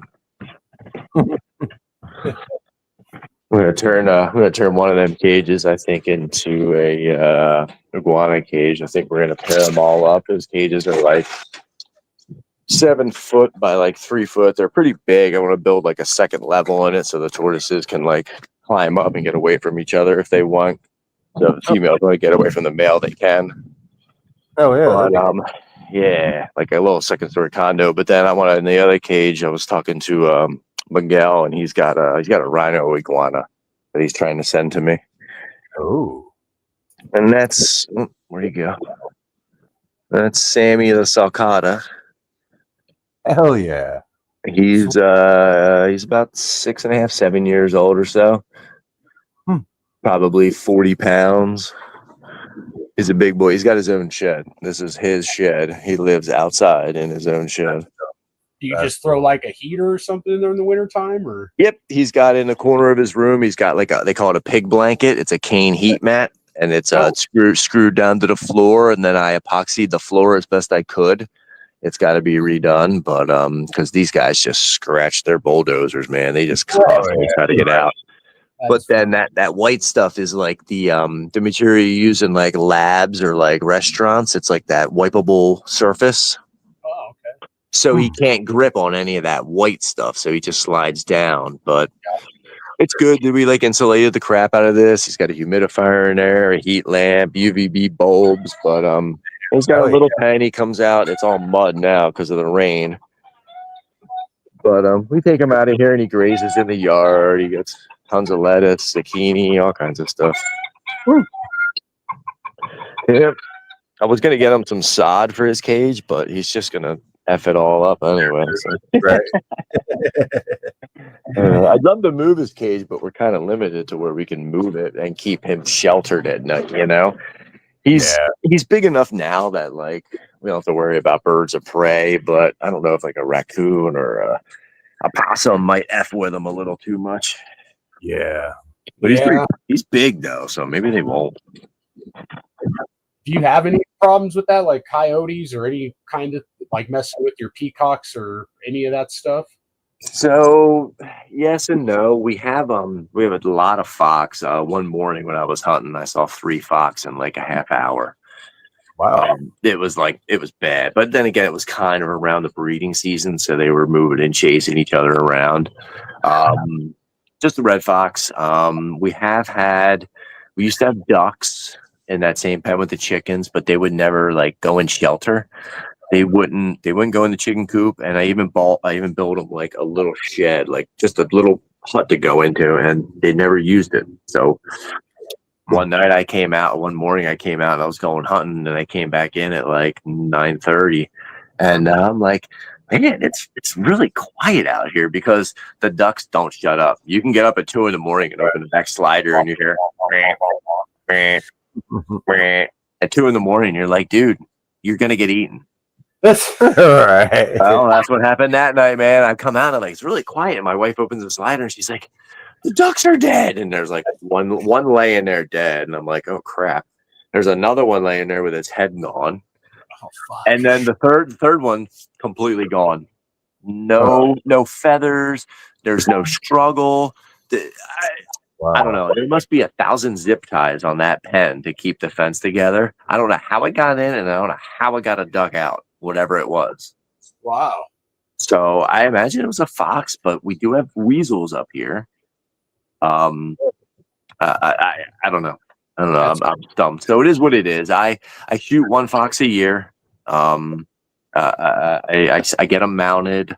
I don't just kill and dump. I feel like there is too many fox, but I'm not like a life is a life at the end of the day. Right. So I'm not just going to kill with just to kill, you know. I eat everything I kill if I can. If it's a predator, you can't obviously eat predators, but so that's where we're at with it. For the first couple of years, there wasn't any issues, but then they started to come on their property here and there. And then we have some coyote that we're seeing down the road from us, and every now and again you can hear them. Behind us, there's a big like not land preserve, but it's big open fields. So there's got to be maybe 300 to 600 acres of just like fields to road to a house to a field. So there's a lot of land that they can travel. So every now and again you hear them, and I was told that they were hunted up there from a friend of mine. So. Sammy says he's out to dinner with the wife and daughter and found a clutch of eggs, split clutch with the guy you're interviewing. I'm obviously must be talking about you. All right, we got some eggs. Sweet, nice. Yeah. Hell yeah! I have a few fingers out. That's other people reading.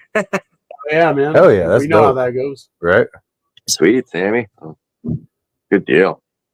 Definitely super cool. Some more MJ stuff. MJ, baby. There you go. Taking a head and leaving the body as a raccoon, Brian says, most likely anyway. That's what we did. I did find a pile of feathers later on. My neighbor found it a couple weeks on his 4-wheeler, so I assume it got drugged back and the one got eaten. But I've also heard that weasels or minks. Mink was the other thing I think we have. Maybe it's minks we have down by our pond.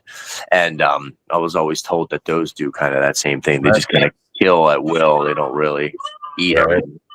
Right. They can just be relentless like cats. But like the way like you said, there was like no sign of even the third one. Nope. Like no struggle. Like that sounds like to me. Yeah.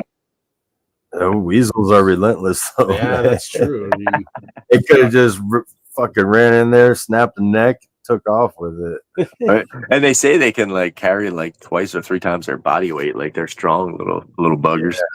Yeah. Damn, I didn't know that. Something like that, yeah.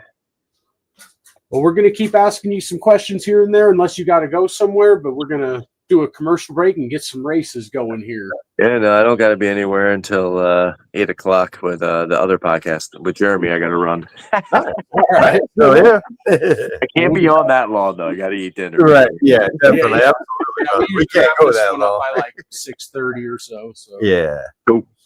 But, yeah, well, here's a quick ad for the sponsors. We appreciate you. Oh, We'll be yeah. right back. The Cocoa Dude offers you 2 different types of substrate for your reptiles. You can go with the black label chipper blocks with thick chunks, or the ready-to-go Cocoa to Go. To get this premium cocoa, just visit their website at cocodude.com. Proxima Reptilis is where you should get your first and next reptile. They're a family-owned business dedicated to providing healthy and well-adjusted reptiles. They specialize in ball pythons, domo boas, and BCI to name a few. Make sure to check them out on Instagram and Morph Market. ShedTesting.com is your premier destination for fast, affordable, and reliable shed genetic testing. In addition to genetic testing, they have some beautiful ball pythons on their website, ShedTesting.com. Make sure to use code WhiskeyBomb15 to save 15% off of 2 shed tests. Celtic Balls specializes in premium ball python morphs, including NR Mandarin, Tragic, and more. They also work heavily with blood pythons and boas and have some exciting retics coming soon. Proud distributors of Cocoa to Go and the Chipper, you can catch them at NARBC shows, All American Reptile and Plant Expos, and Show Me Reptile Show. Check them out on Instagram and Morph Market. Perfectly Engineered Reptiles is a proud military veteran with over 10 years of keeping experience. Located in Central Florida, PER specializes in multi-recessive ball pythons, working with VPI, Krypton, untapped genes such as Rainbow and Gorilla, as well as Samboas and local BCIs, to name a few. Perfectly Engineered Reptiles is also the Cocoa to Go supplier for Central Florida, and you can find them on Morph Market, YouTube, and Instagram.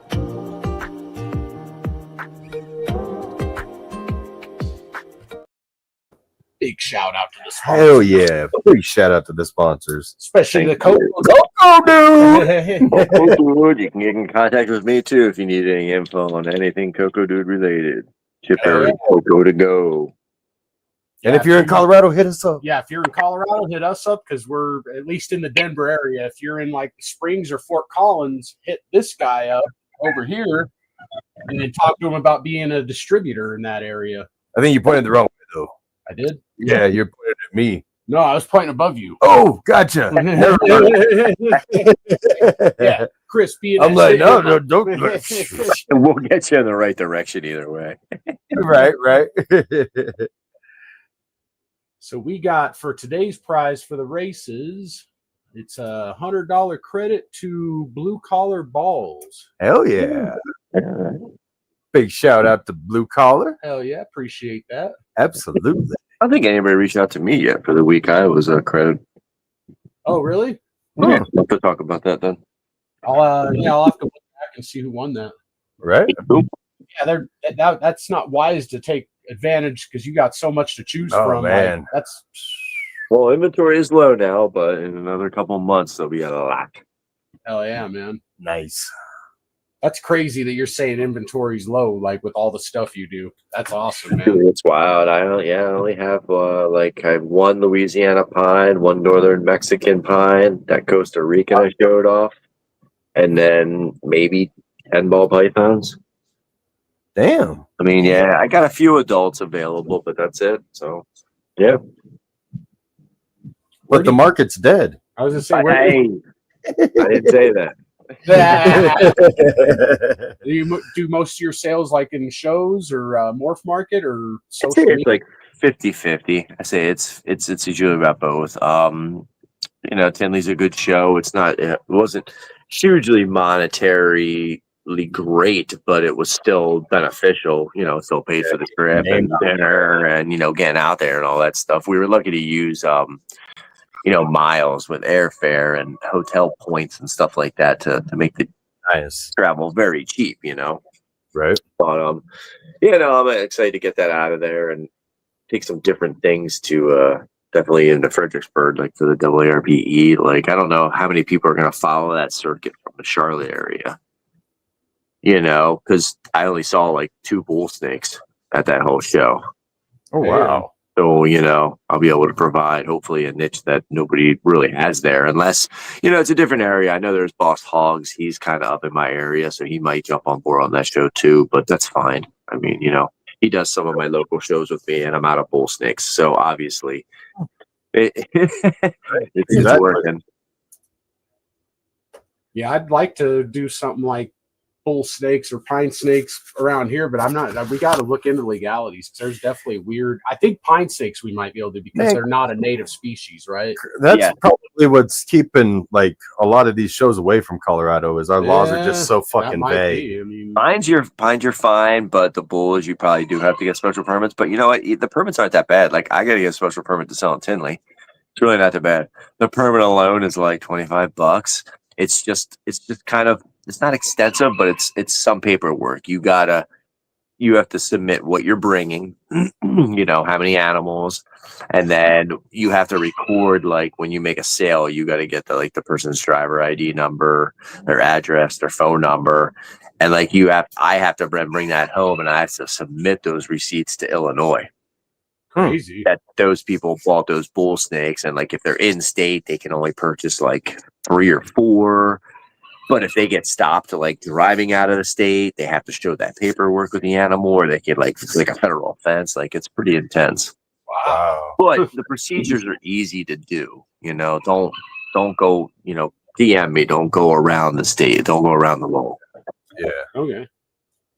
Yeah, and in Colorado, it seems like our laws are really fucking crazy and weird and stupid. It seems like we got we can PACFA in this, which is ran by the Department of Wildlife, and they kind of are their own organization. Then, I had to get certified with them to be able to do rats and sell rats legally, and now they're trying to make it to where if you own so many snakes or have so many snakes, I wasn't even talking about that though. I was talking certified. about native shit, Right. I'm just saying, I was just agreeing with you about how messed up our laws are. And on top of that, we have a separate organization that oversees reptiles and all the animal breeding and stuff. Yeah. So the way I understand it, if it's a species that's native, you can catch up to 3 a year, but you can't buy any captive bred type shit.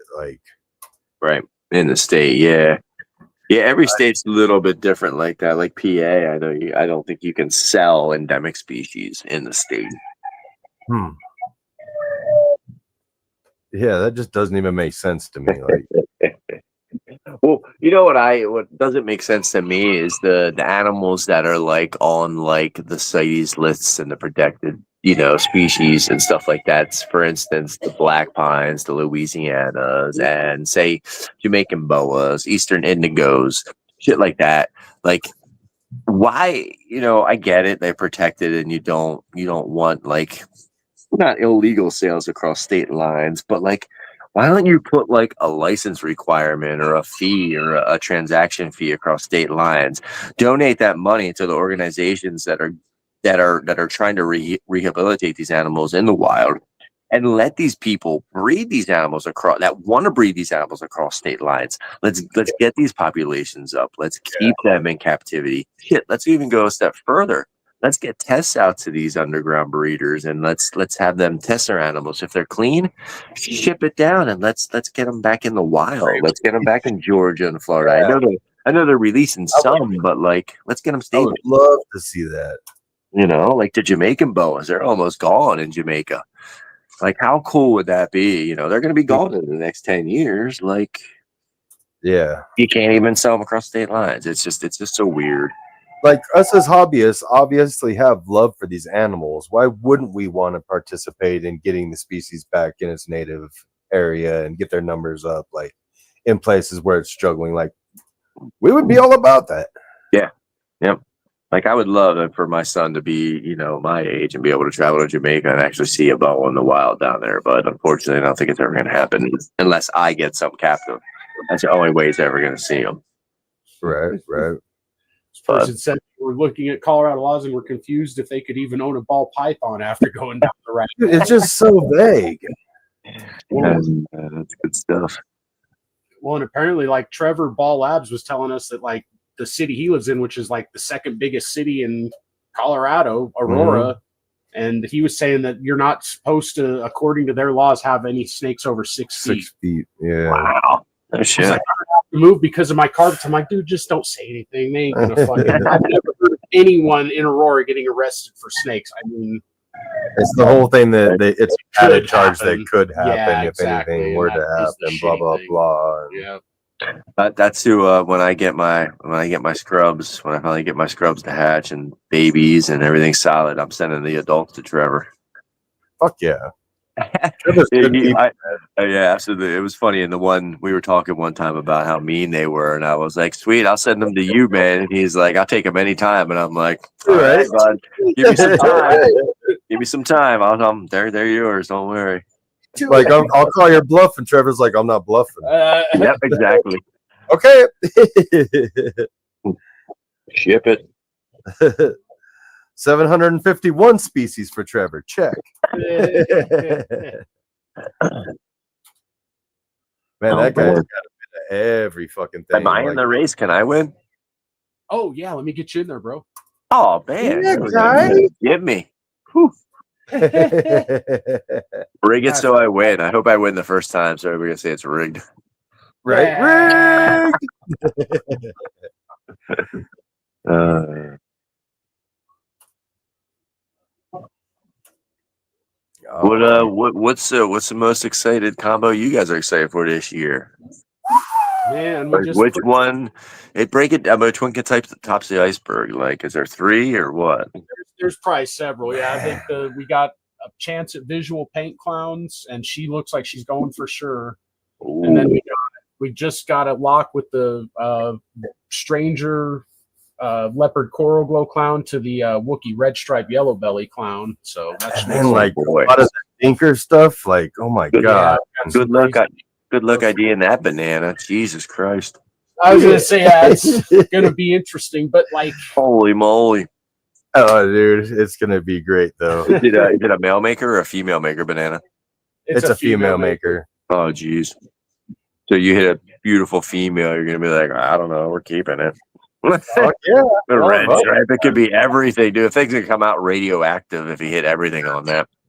I love bananas, man. Oh, that's like always been one of my things. Like, especially banana clowns and banana stranger clowns. Oh, dude, for some reason, that's like a magical, mythical creature that just stays good its entire life. Yeah, the colors are just intense on it, man. The colors, man. And then if you hit Wookiee and what else was in there? Red stripe and yellow belly. Yeah, geez, forget it. And goodbye. Good night. Yeah, no chance of it hitting like bad stuff, in my opinion. Like, there's no like way you can hit white snakes or anything that's gonna work against you. Like, yeah, I would like to see it without leopard, to be honest. But leopard has its intensities too. I think leopard's going to take away some of the pattern that the other ones will help. Yeah, I agree. Right. But JNS, so you can always have, and I don't know that I've ever said this, but you do have the choice. If you come in first and you don't want the first prize, if you'd rather have like credit with us because you already are saving credit with us or something, you can do that if you want. If you'd rather have the 50 credit and then pass the first prize to second. BNS, come on. Rig. See. Yep, Big Sam, Damballa, and Proxima. Hell yeah. See, I love it. It's ultra rigged. No matter who wins, they're one of our friends because they're here with us. I'm always happy to see whoever wins. That's right. That just makes it super rigged. If you're just joining us, want to know how to get in the race, I'm going to drop a link right now in the chat. Basically, just click on that link and go drop whiskey bombs or some kind of positive support comment in that video that the link takes you to. And I'm basically got that video open in another window, and I'm constantly checking the comments to see, okay, we got Christian Gonzalez, 1510. Hell yeah. New name. Chris G. I think so. No, I think he always signs on as Chris G. We'll put him as Chris G then. Hell yeah.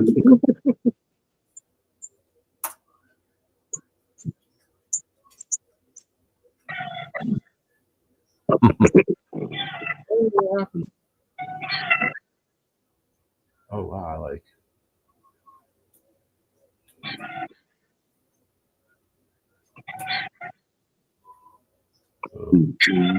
Accidentally did that one day. There it is. I accidentally put it on its own page somehow. That was weird. Okay, here we go. And we're back. Boom, boom, boom, boom. What up, Leland? What up, Leland? May the fourth be with me. This guy don't. I'm not a believer. Ah. Right. May the 4th. Apparently, they have a law in Lafayette, which is here in Colorado, that says 4 foot, nothing over 4 foot. Jeez. Ask that guy how he knows. I'm just kidding. When the laws are unjust, break the laws. You're right.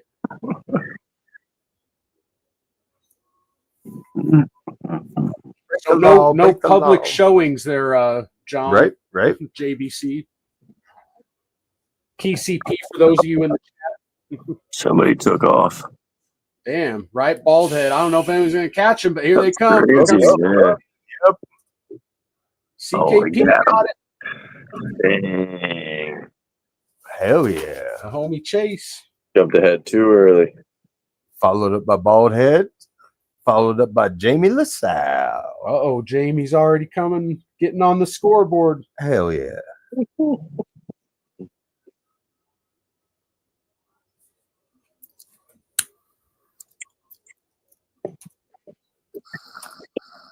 So do you got a favorite show that you like to work, Chris?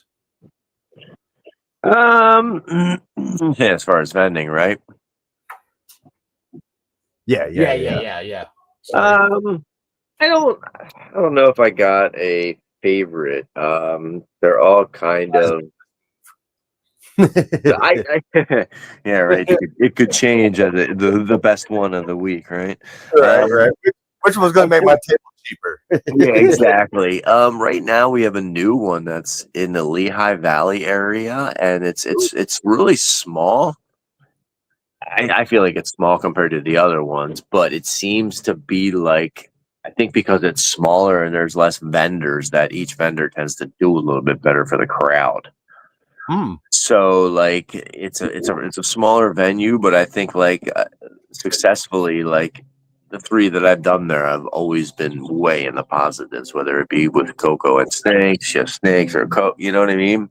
Right. More of a seller's market over there then. Yeah. There's one in Oaks, and then there's the Hamburg one. The Hamburg one's going to shit. A lot of people are leaving. There was a lot of empty tables. Kent from Craft Brew, he vended that one, and he just took a bunch of Chipper and Coco to go. I was away. I had to take care of something that weekend, and he sold out of Coco, which was good. And he sold a bunch of bugs and stuff. But there was some people that, they're not going to come back the next time. So you'll have this though. But I'd have to say that right now that Lehigh Valley one is pretty cool. He runs another one out west of the state too, which we might check out. But down near Hershey's, that's good for the kids. Hershey's. Gee. Who won that one? 21st? I think I was Will 217. Or no, JBC got it. JBC got it. Wow. Oh, gotcha. All right. Will, you got 3, and Irresistible on the board with 2. Nice. We do have a show out in Gettysburg, which is a hike. It's I still do it. It's a two-hour drive. I still do it a day. It's a long day, but to keep overhead down, I go out by myself just for the day. Usually, if I get more animals, if I have a full selection, I'll take a helper with me. But that show, I'm really hoping that one transforms and opens up. They're going to do some venue work, and I'd like to get some snake celebrities, so to speak, out there. So people with a big YouTube channel and whatnot, kind of sponsor them to come out and advertise it and bring people, from the local area. Hell yeah. We'll see. They got to do some renovations. Some new people bought it a couple months ago, so it's gonna take some time. But we'll see. Oh yeah.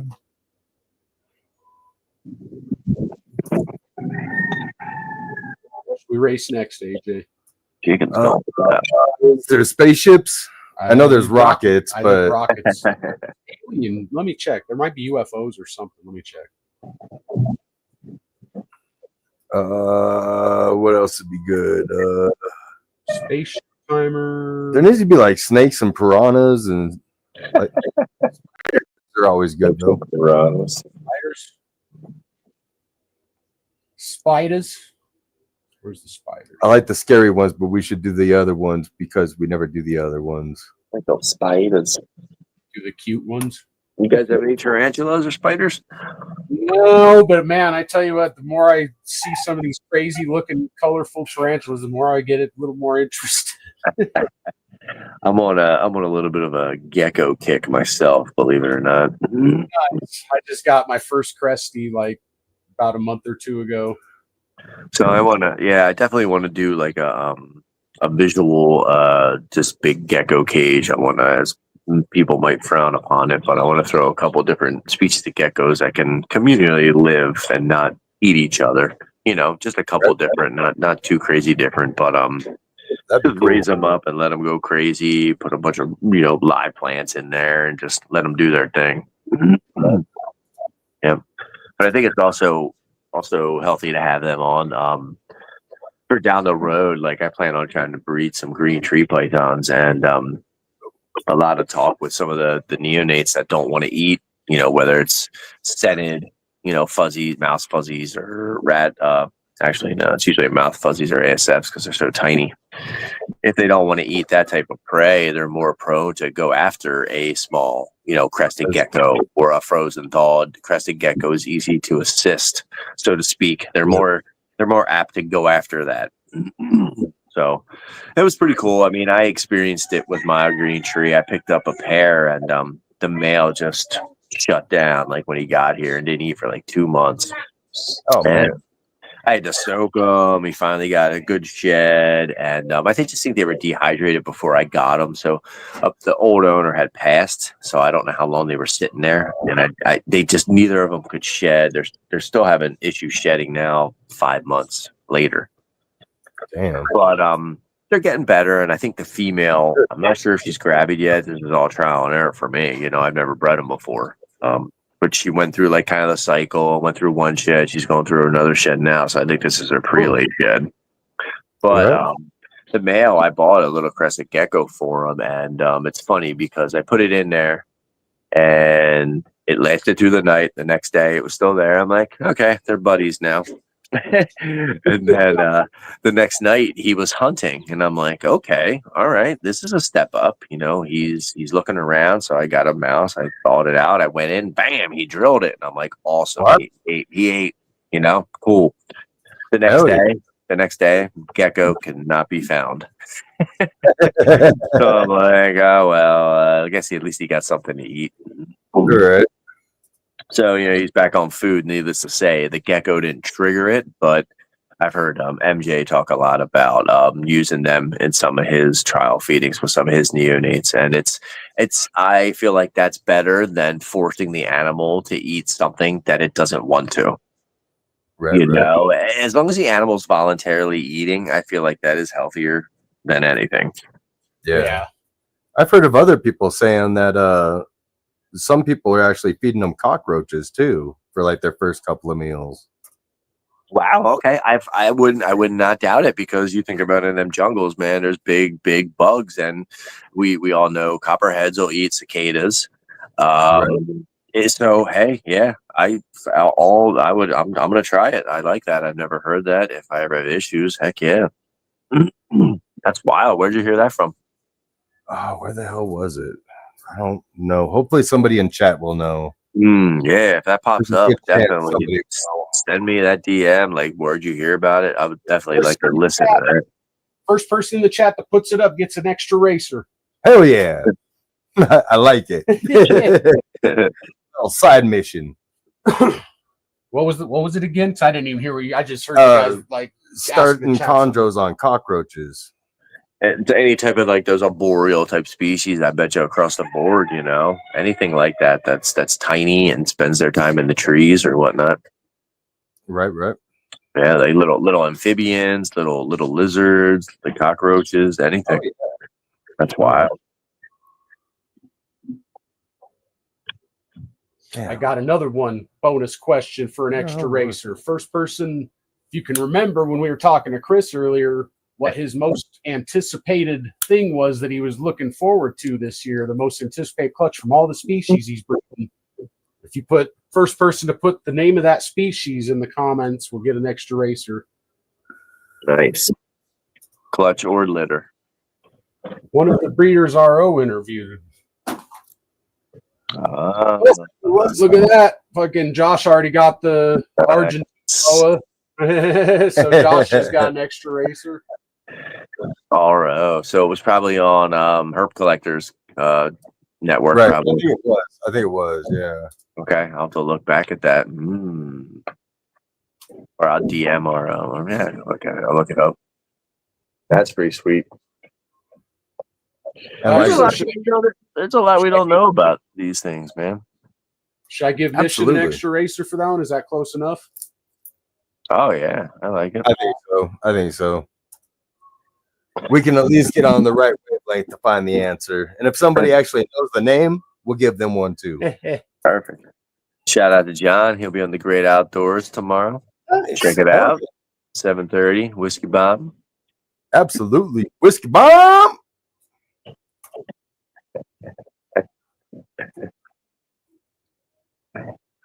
And if you're joining us once again, we're doing these races. If you read the runner at the bottom, first place, and basically you get 5 points if you come in first on a race, 3 for second, 2 for third. We run so many races, and then at the end of the show, whoever has the most points gets first, obviously, and then we award second and third. It usually does say first is this, but like I was saying earlier, first actually can have their choice of the prizes. So if they'd rather have the second place prize, that's fine. Absolutely. And then basically it's just the way we're sending people to other people's videos to comment, and that's how you get extra racers. Or you can be part of our Patreon, and depending on the tier you're on in the Patreon, that'll decide how many extra racers you get for that. And if you join the Patreon, please let us know over here in chat so we can get you worked out to have more racers. So if you want to be put in the race and you're not in there, here's the link I just dropped in the chat. Click on that link and just put some kind of comment in the video that link takes you to. But preferably throw up a whiskey bomb. Right. Yeah.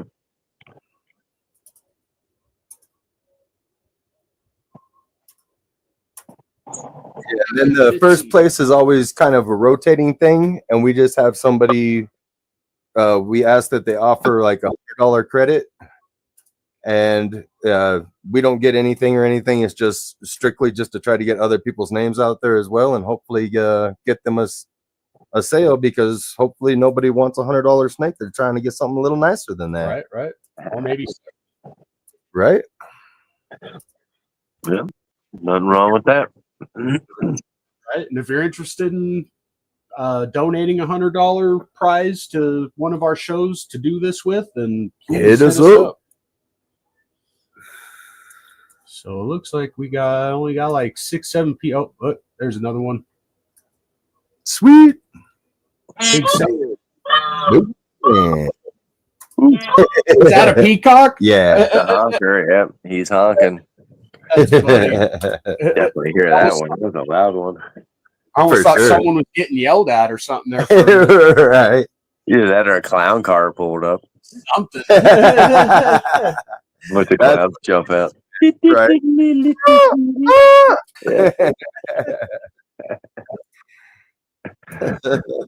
Welcome.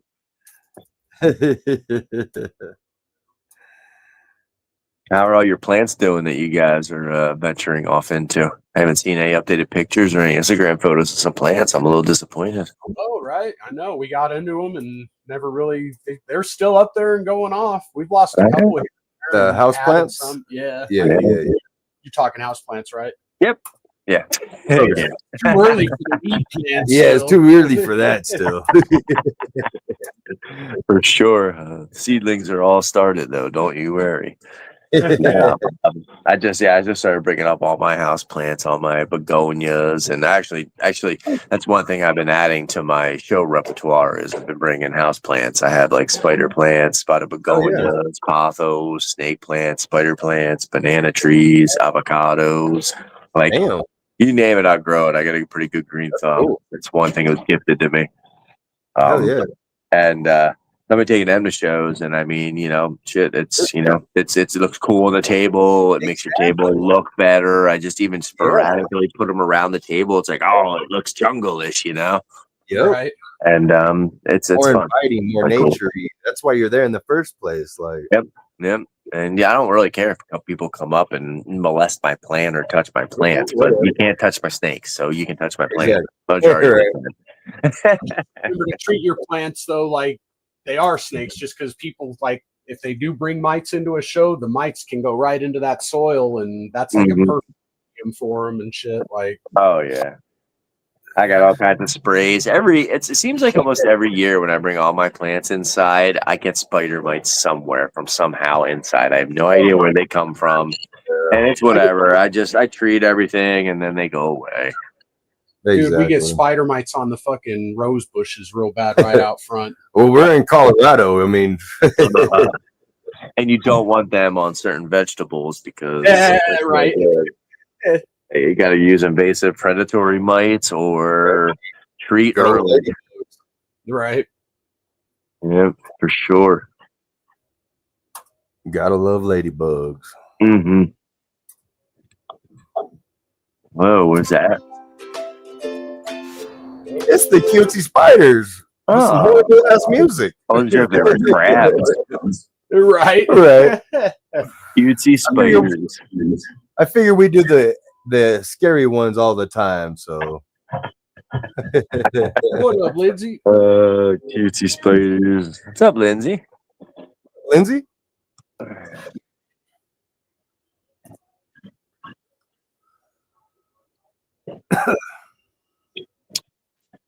You guys working the Hypo Clown project? Yes, we actually got 2 male hypo clowns that we're pretty sure they're keyhole hypo. Just gonna ask that. But yeah, I'm not. We're still trying to figure out that whole keyhole thing. So It's got a stump. Wait, I need to get a hold of Rich again. Some more fucking Capital City. Okay. Like he was actually very knowledgeable on it, and like more. I've never heard anybody even know anything besides. Yeah, I don't know. He was calling it something else, right? Or said it had another name. I think it was like Circus Clown or something. Well, Circus is like a Belgian that's connected to it or something, I think. Yeah, it was one of the 3 varieties that came in. Gotcha. Yeah. Did you reach out to Baker?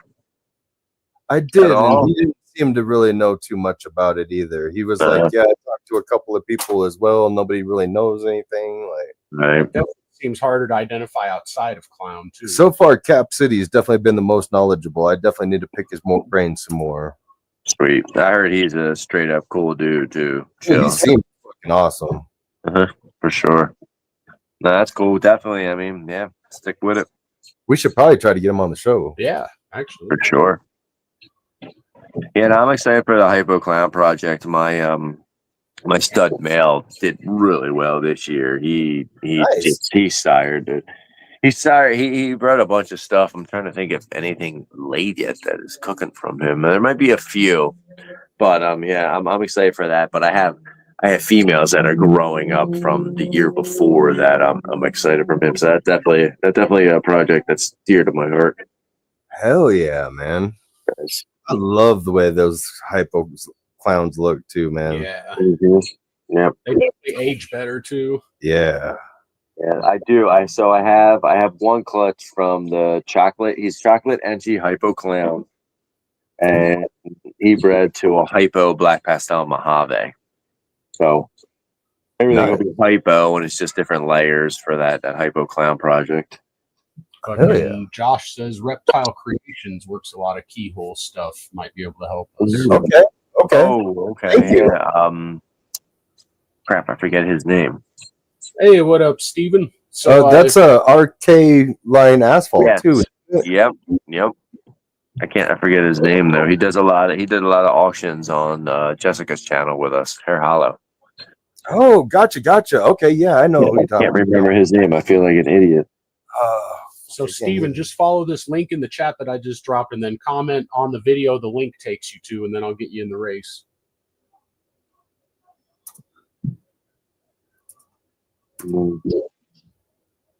That'd be another good guest if we could get him on. Who's that? The guy that we're trying to remember the name right now.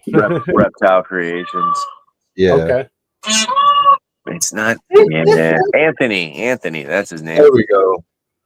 Yep, Anthony's up in New York. Yeah, he's got a wicked collection. He's got some interesting stuff. That'd be cool. Yeah, you'd hit him up. He'd probably be down for that. There it is, Anthony. That'd be cool. We get all three names from Josh. Damn, he gets his own government name right there. Josh is like, "Dee-dee-dee-dee-dee." Don't look me up. Don't look me up, man. Don't be giving away addresses and shit, Josh. Yeah, don't be doxing people on our Josh is show. like, you want his license plate number? I got that. Right. Need his blood type? Start to me out, man. Note to self: do not piss off Josh. Right.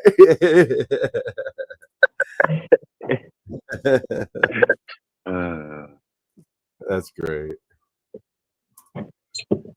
So we did put that Stranger Leopard Coral Glow Coral Glow Clown to a really nice visual orange ghost hypo girl, and she should be dropping here in the next week. Oh, okay. All right. Yeah. That's one thing I missed on is Stranger hypo stuff. I got to make a male, man. I got plenty of hypo females, but I kept dropping the ball. My Stranger has not been nice to me. Damn. Well, shit, we might have to have you send over a girl or something. Yeah, like we get some good shit, man. Absolutely. I'm definitely down with that. I got plenty of hypo girls. It's one thing that I do like to have is hypo females. Right? Ain't nothing wrong with nice. that. The hypo's gone back up in interest and value. Yeah. I know. I have a Fire Huffman hypo female and a hypo Black Pastel Mojave that both already laid, and I'm like, fuck, do I sell them or do I keep them and make more double and triples next year? Or I'm on the fence. I don't know. I'm not sure what to do because I have triple heads and double heads I need to get, up into the rack and whatnot. But I don't know.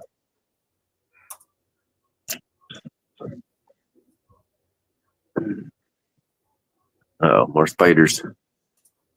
Sometimes I like giving people things like that as like a Rumpelstiltskin clutch. Like, yeah, you can have it, but I get your firstborn, motherfucker. Nice, yeah, I like that. Hell yeah, Huffman. I'm sure, especially Huffman Clown hypo. Hell yeah. Yeah, I made not 24 or 23. I made some.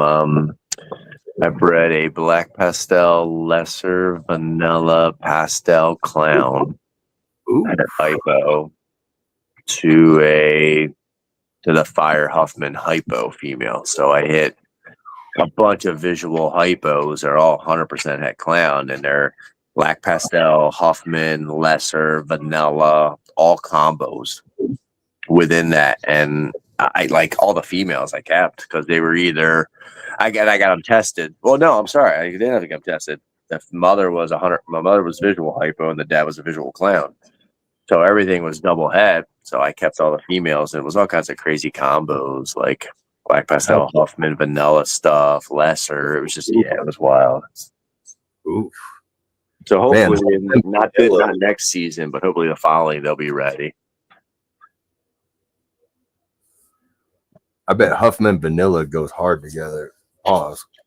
Yeah. Jamie, with 3 third-place appearances, is now in first place with 6 Look at points. that.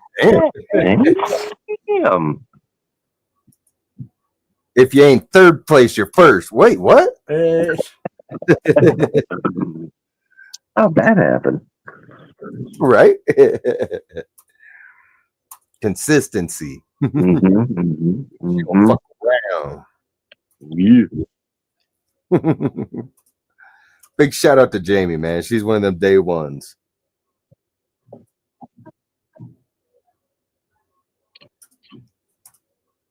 Oh, there's Stephen Prince. You guys got any tri-stripe cooking? We actually got 1.1 of double het tripods for sale on Morph Market that came in that collection. Double het tripods. Yeah. Hold up. Interesting. I've heard that the tripod doesn't really look like spectacular or stand out much though from other pods. So Yeah. I guess. And I mean, a lot of that is also that from what we know type shit. Right. Because Who I still knows? believe that puzzle clown and shit like Right. that is still going to find something. If you find the right other, incomplete dominance to put in Right. there, like For sure. Everything has its way. Eventually. There's got to be some gate opener, Nice. Yeah, I'm looking forward to that. Both, but it's funny. Both my my visual tri-stripe and my head tri-stripe girl, they both went on the same day. They both laid the same day. It's wild. It's my only tri-stripe stuff. That's crazy. That was pretty wild. Yeah. So hopefully we'll hit some visuals this year. That'll be nice. Everything will be het hypo too. So that's nice. Ooh, hell yeah. Hypo trides look dope. Yep, definitely. And then I got some other things kind of raising up to put into that I think will help. Like some bang het hypo stuff. I think that'll be wild. Ooh. Yeah. Bang hypo fucking tries. Yeah. See. Just to start. That sounds even better.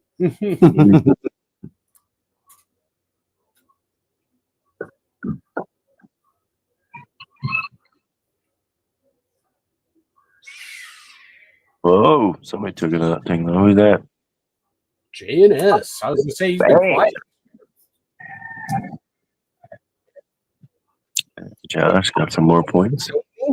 And then having the ball. Having a ball. He just got on the board too. Damn. Wow. Because you got that extra name in there now. Right.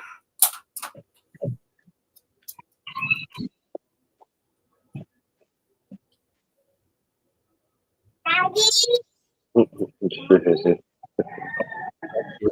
different video now. Yeah, I'm through with the cutesy spiders. I'm through with the cutesy spiders. We don't have to. Yeah. Seriously. Whoa. How about that one? Want to say hi? Probably not that. You want to say hi? Plane race. What up, kiddo? Come over here. That sounds good. There. No. He's like, no. Nah. He doesn't want to say hi. He's playing with a slinky. He's like, I'm not ready to talk to a Sasquatch. This Talk isn't. to a Sasquatch.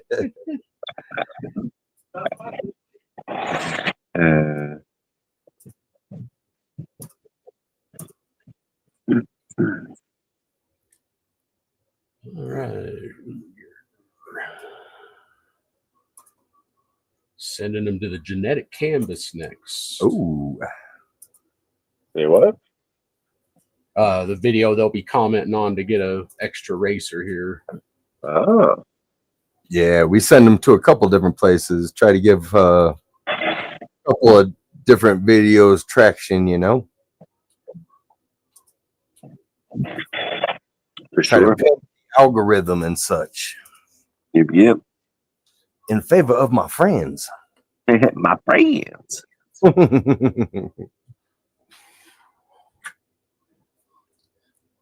I should start doing like a bonus racer for like the first 3 people that comment. That would be cool. There you go. It's gonna cheapen the Patreon though if we give too many bonus racers. That's out. true. That's true. Well, I mean, extra racers is always extra racers. Anybody could get those That's first true. 3.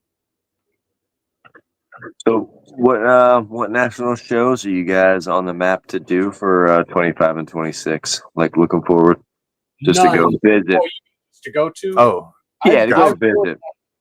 I'd say I really want to go to that Sear probably. But August. yeah, like not this one because I don't. Well, I mean, it's possible. August You'd have to- 10th is the next one. Right. I think we're planning more 26 for shows just because I think Yeah. we're gonna do better this year with our breeding stuff. So we should have extra money hopefully to put into traveling and stuff. hopefully. Ooh. That next one is February then. The next year, I believe it's February. I'm pretty positive we'll be at that one. That sounds a whole lot better because it's cold as fucking Colorado. For sure, Yeah. right? So that was the plan. We're gonna do the show for the weekend and then take the next week and drive, like go down to Florida and stay in Orlando for like another week or so and then do that in February. Hell yeah. Yeah. That should be cool. I haven't been to, I definitely want to check out one of Bob's shows. I haven't been to that one at all. Yeah. I want to go to one too. Because he does the Sear and the different one too, right? I think that's the only one he does is this year in Atlanta, Southeast Reptile. Yeah, Expo. Yep. Sweet. So you're thinking 26, huh? Yeah. Just Okay. because it looks like Yeah. with some of the stuff we produce this year, we should be able to put some money away and be able to do more stuff like that. Hopefully, trying to make some super bangers. Yeah, for sure, for sure. Oh yeah, no, definitely. You guys be down to that February one, man. We'll definitely do dinner or something for sure, for sure. Dude, Got oh, you yeah, guys. Yep. that'd be awesome. Yeah, and what's after that? February, March, April, May. I don't know. Daytona 26. I want to definitely plan some things and definitely make some more time aside to do some more things because I'm gonna miss it this year. So don't logging out again. I heard the clown car that time. No, I'm just kidding. That's what you pictured, didn't you? Right. Yeah. Yep. The big- It's like them horns, except the wore out and it just now.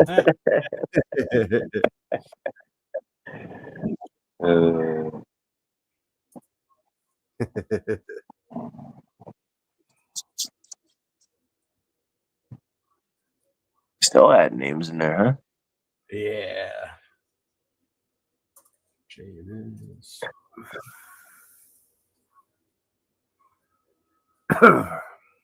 Oh man. Yeah, man. Some of these dinker things, I really Oh yeah, I should probably put him in as JBC because that's what his other names are in as. like this bullet stuff. I think the bullet stuff's gonna be fun. I'm hoping that it can be used like basically as a spot nose type situation. Okay. So that way I can finally make a fucking blackhead cypress spot nose type situation. Okay. All right. How many dinker or little things did you pick up with that collection you guys got? Fuck, I think man. there's basically 10 in the collection, and then we What? already had like yeah. Dude, yeah. Even Crap. shown the He stuff was yet. into like extreme high end and dinker stuff, and it's fucking awesome. Yeah, he had like expensive stuff he bought from Canova, and then like dinker stuff like that. I guess he was, and I think he was gonna try to mix a bunch of it together. Like, So that's what we're doing. And we still Right. talk to me all the time too. And like we're doing that Coral Glow Leopard Jeez. Stranger Clown Boy to a GHI lesser because he was like, I really wanted to see that boy go to a GHI, and we're like, hey, you gave us one of those too. We'll do that for you. Oh wow, So he interesting. likes it. So he can still be involved in it kind of too, because like he didn't want to get out of it. It's just that his job didn't give him any time, and his wife wasn't really into it as much, and Well, she was having to take care of it. She was, yeah, exactly. While he was, because he would and be gone not 2 weeks being for- into it too. Yeah. Like, That's tough. Yeah. yeah, it made it hard for him to do. But like, luckily, a lot of this Dinker stuff he's already like made, like put Stranger into a bunch of it, or put fucking Clown into a bunch of it, or put Hypo into a bunch of it. So like, he was already putting work in for sure. Laying a good foundation. Yeah, Nice. it's fun, man.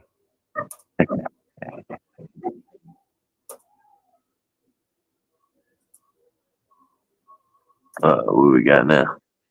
some plane races. Planes. I was gonna say, are they? Well, I thought they're greyhounds. I Can't even see anything. think there is an option. And they're off. That's pretty wild. Right. Yeah, and we can have up to 1,000 racers.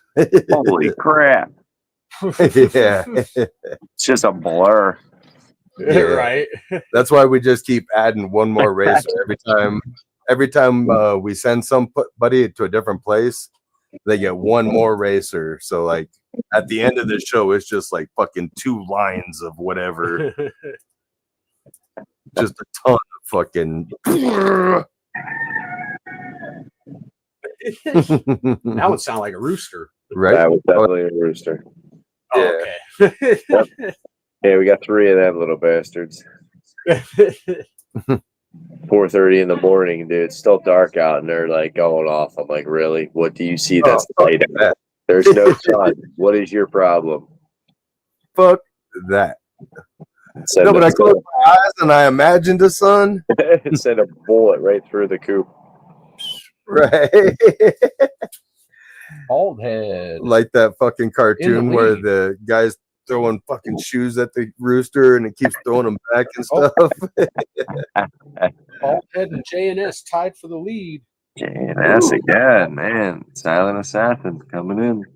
Right. They both got 8 points for first. Jamie LaSalle right behind him with 6. And then a bunch of people got 5. Damn, hell yeah, nice tight game. And I do believe I got to add a couple people. Yeah. Oh, yeah. Bald head and Mitzi. Nice. Yeah, you better add Mitzi. Yeah, show Mitzi some love. She's always up in here showing us love. Whoa. Absolutely. Not She knows gonna everybody's She knows everybody's color of their heart and everything. I know, right? That's awesome. I love it. Right.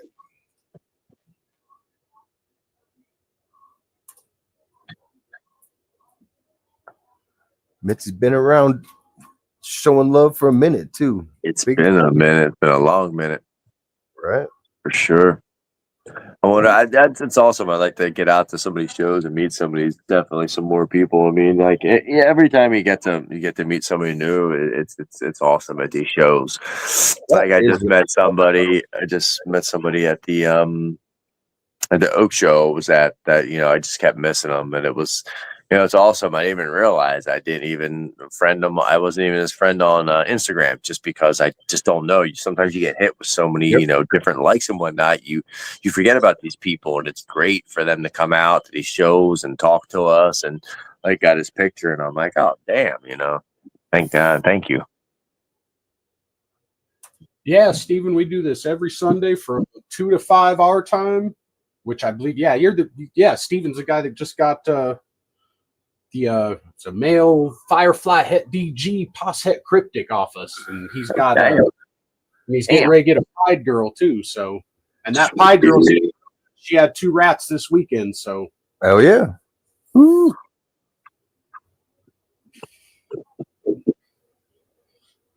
So do you guys think you're gonna try to expand and breed other species, or do you think most of them other things are just gonna keep as pets? I am interested. I got a pair of those MBKs. I might breed them if there's, it seems like there's demand, but it seems like the demand's kind of low right now. So I figure there's no point. Like, the blood, I'm I might eventually breed with Mike and Melissa because they got a T-Pause albino. I want to say Matrix, maybe? Matrix, Or I think. Yeah. Matrix, maybe? B? But if it is, we can't because you I'm can't not do for sure. batik to batik. It was something, though, that we could have done, I'm pretty Something, sure. right. You can't do batik to batik? It's one of them you can't do to something else. Or... I might be wrong on that. Please, Chris, chat. I don't know. It might be that one because Matrix to Matrix is an ivory.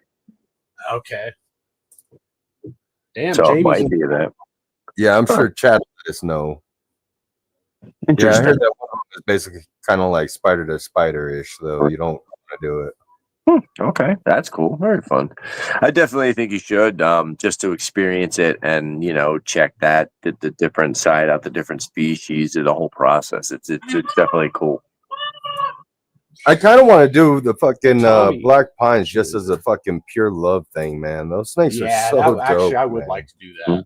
And if you go to shows and you don't see any of them, it might be something cool. You don't do any shows though, do you guys? Not really, man. No. And we have a couple of people telling us now, like if we have extra animals, then they could usually use some for doing shows. Yeah, we got a few people that are talking about wholesaling from us now. So we're in a pretty good position cool. where we can just work on stuff. They could always do that, yeah. But you could still even put the black pines up on Morph Market and just do, Colorado sales only. You could also do something like that as well. Right. And I mean, you could go through the paperwork and sell them across state lines, but you just got to go through the proper work, that's all. And for like the black pines or something, I wouldn't mind like piggybacking on somebody's table and just doing just that for a show if it's possible, like that would be really cool. Yeah, no, absolutely. Nothing wrong with that. Somebody that's already slinging our ball pythons, like, hey, I'm just gonna do these black pines over here, like. Yep.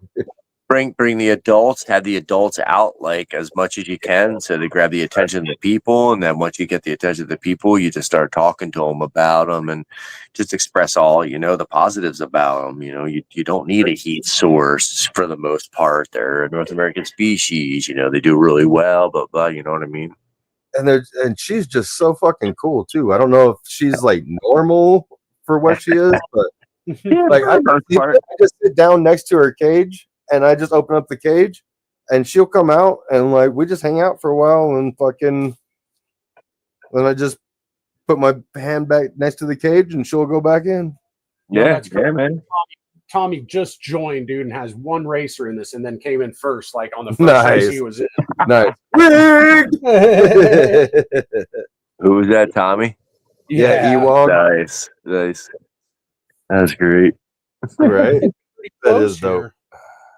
So we got JB lead with 11. We got Bald Head, CKP, and JBC, and JNS all with 8. So we got a 4-way tie for second, and then we got Big Sam with 7 behind them. And a few people with 5. Hell yeah. Damn. Those people in 5 are still strong in runnings. Yeah, man. ISIS is amazing. And by the way, that's ISIS the goddess. People don't get shit twisted. Not a terrorist organization.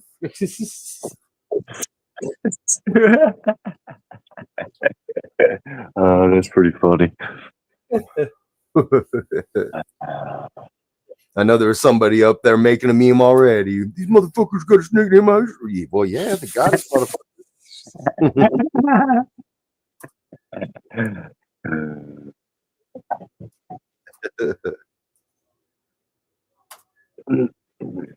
Now, something that dark and that beautiful. What else are you supposed to name it? Come on now. Right, for sure. Did she fill in any did any white come in towards her tail or anything? Did any kind of pattern come in? Dude, she's looking pretty fucking black. Right. Just a little bit under her neck, maybe, or no? She looks marbly on the butt. Yeah, like on the belly, like a bit of marbly, but like viewing her from the top, like from the sides, she just looks black. Like, nice. Nice. The sire, he's got a little bit of white that creeps up towards the tail pattern, but very minimal. And you could see it kind of the variation in some of the babies with this line. I had a Mobile County line of black pines, and they were tiny. They were only like, I don't know, they were only like maybe 4.5, 5 foot. They reminded me of like MBKs, and I was like, I want something bigger, so I picked up a different line, which is where Isis came from, and the adults still aren't huge, but they are bigger than the other ones, and they seem to be a variable with the darkness of the babies. What up, Kevin? Dude, I love the tail buzz from dude. The tail buzz cracks me up every time. Oh yeah, that fake rattle, trying to be a rattle for sure. Yeah, one day she had her head underneath a bunch of cocoa. Like I stacked the cocoa substrate on her thick just so she can burrow and stuff, and she loves it. And so like she had like only like a third of her body underneath the cocoa, and the other part of her was all out. And I was trying to feed her, and I was like, I tongue feed her because like she's brutal. She doesn't care if they're all the way dead. That's for sure. No, and they'll literally dive right out. I've had them 4 or 5 foot off the ground, dive out of the enclosure, grab the rat, wrap it up, and fall to the floor. They're nuts, man. They're nuts. Right? They are crazy. They are awesome, man. They get bigger than I thought too. Like, yeah, they do get sizable. Mm-hmm. And so I like was bouncing it around, and I touched her tail with it, and instantly just tail buzzing like crazy. She pops her head out all, and it was the first time I heard her like hissing like that. I was like, man, that is impressive. It was a little threat. Yeah,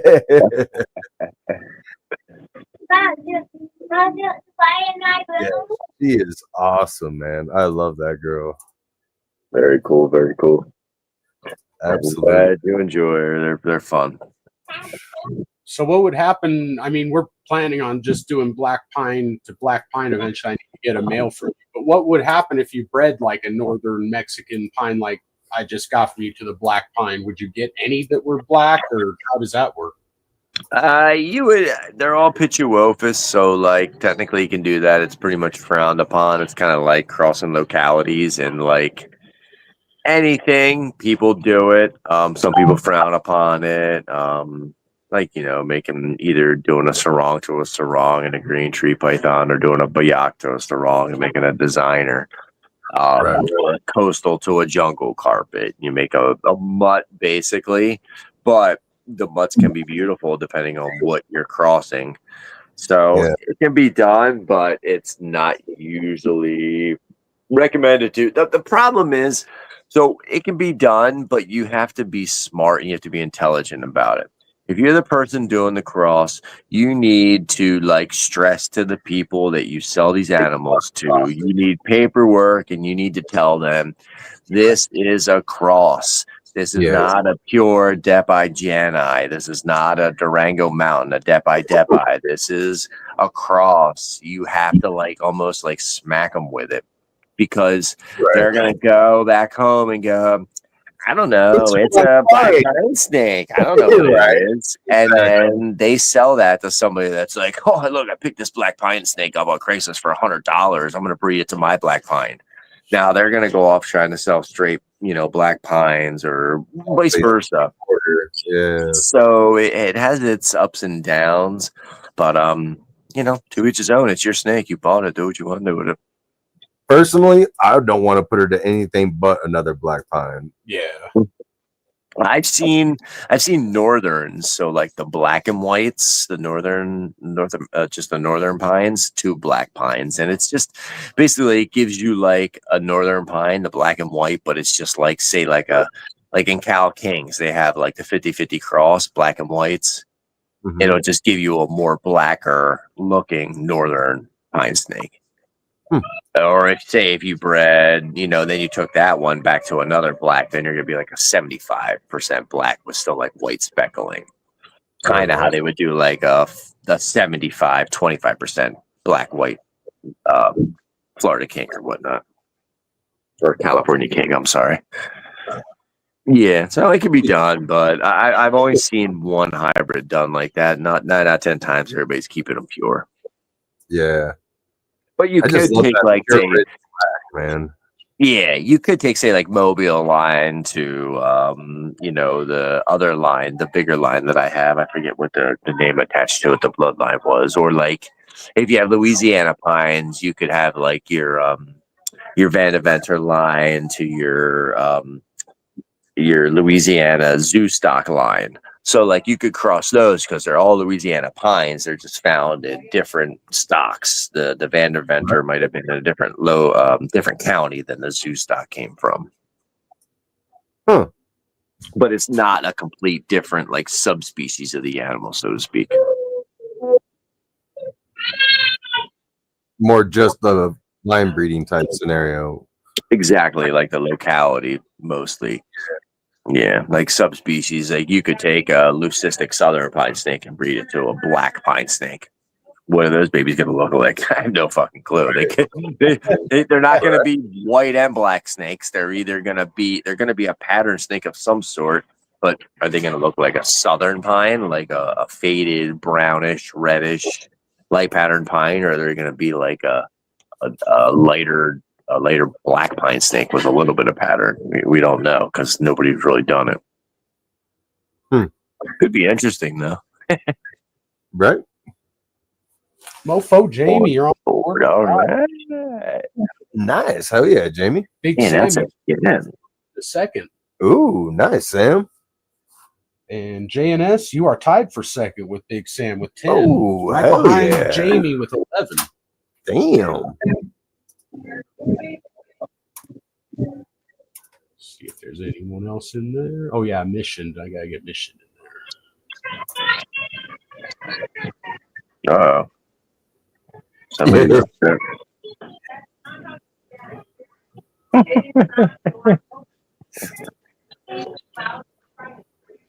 too many boats. We gotta get another boat in the house.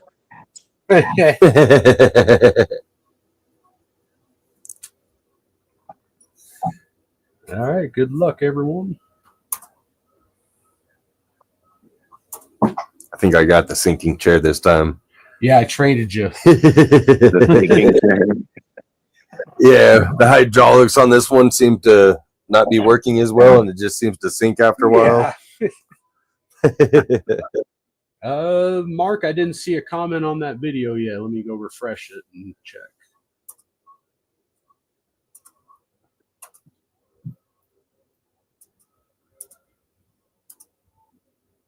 I see Mitzi Ann was the most recent to comment on there. Follow that link, Mark, and leave a comment on the video. I got to get Mitzi on there next. No, not too much. Here's that link again. Yep.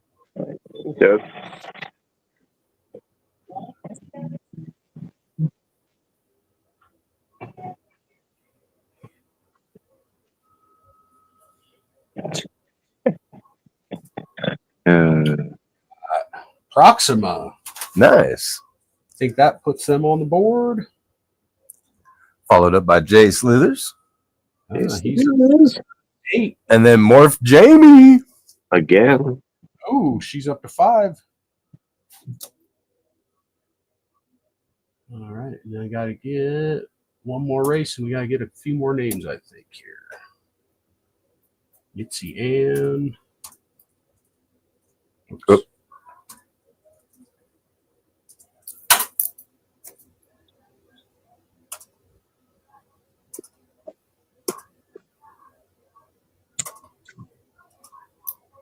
And Brotherhood Exotics.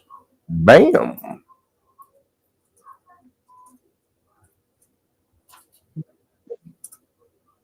All right. Last race of this set, and I'll send you guys to another video for another racer. Hell yeah. That's funny. Once you get over 100, it takes it a second to load the racers. Yeah, it also breaks it up into 2 lanes. Yeah. That's wild. I'd rather be in the back anyway. Usually it's someone that in the back that comes up and wins. Come flying up out of nowhere. Yeah, almost always. I think there was one race where the person stayed in front the whole time. Yeah, it happens occasionally, but it's pretty rare.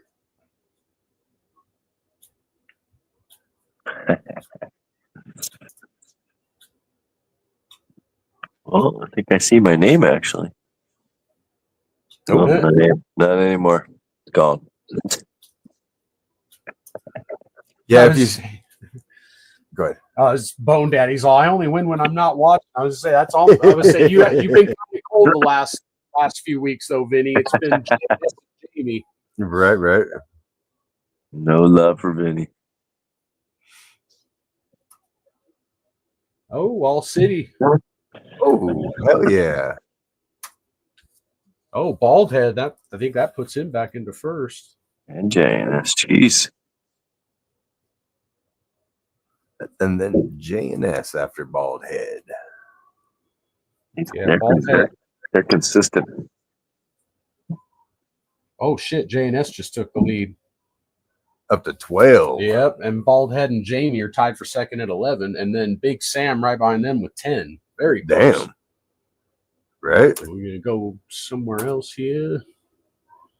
You guys know what you want to race next? Go ahead and throw it up in the chat. Throw it up. Throw it up.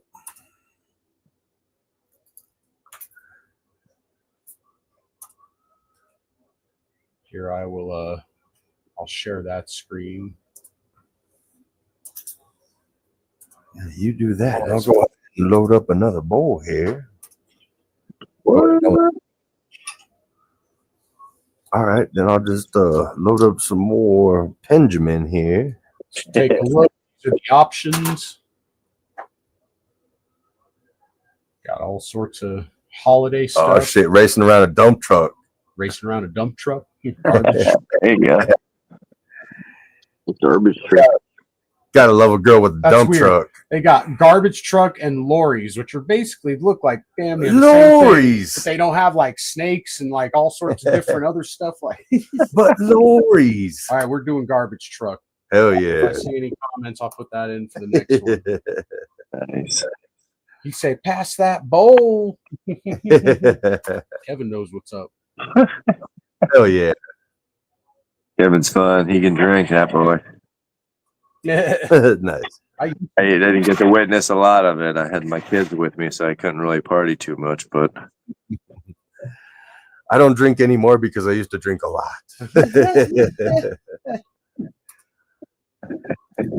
And his share and his share. I quit drinking for everyone's safety. including your own. Yes, mostly my own, but everyone.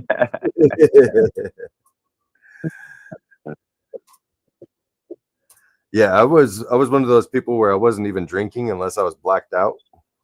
And then that guy loved to drink. The blacked out guy loved to drink. You don't even remember anything then. Yeah, autopilot was good at his job, fortunately. That's scary. One thing about it that's scary. Yeah, that's why I don't do it no more. I feel Because I personally could not control it.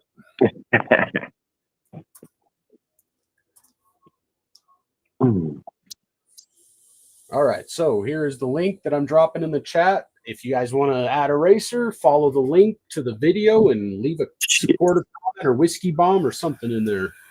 Oh yeah.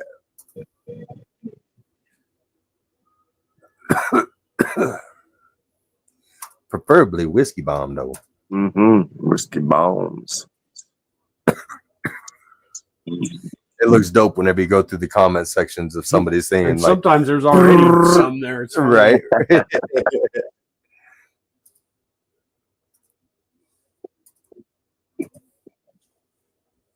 All right, Brotherhood first in there this time. Nice. Hell yeah.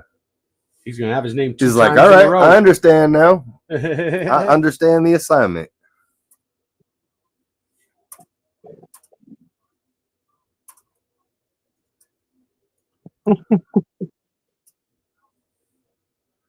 Then we got Josh, Proxima, Robinson. Hell yeah, everybody throw them up.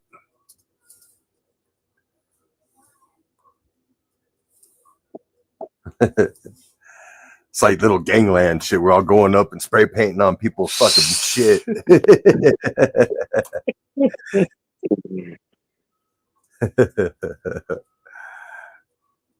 Like, oh shit, Whiskey Bomb's been over here in our neighborhood.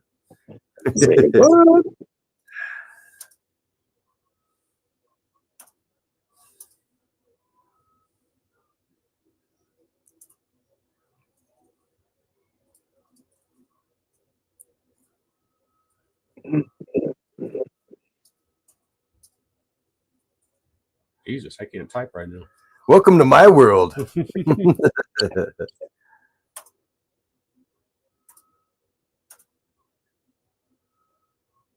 Jamie, Bone Daddy, Steven. Yeah, typing with dyslexia keeps things interesting. You're like, I typed that? Okay. That's why I just use voice to text so often, but then that shit comes up with crazy ass shit too.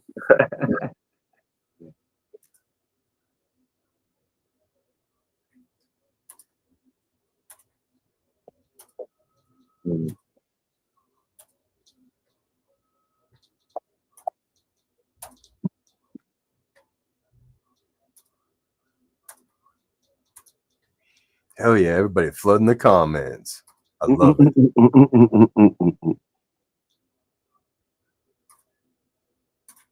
Start out with 4 comments, up to 21 now. It's gonna be like 150 racers, huh?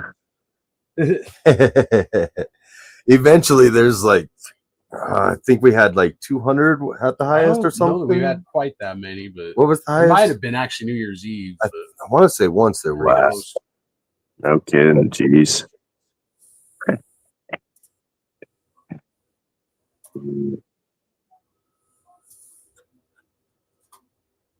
It's fun though.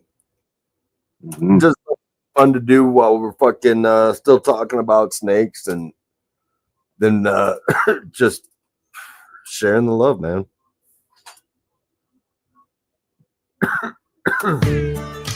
Truck. Very sweet music. Very chummy. I was waiting for some more eastbound and down type shit. John, no wait. What up, John? Hey, John.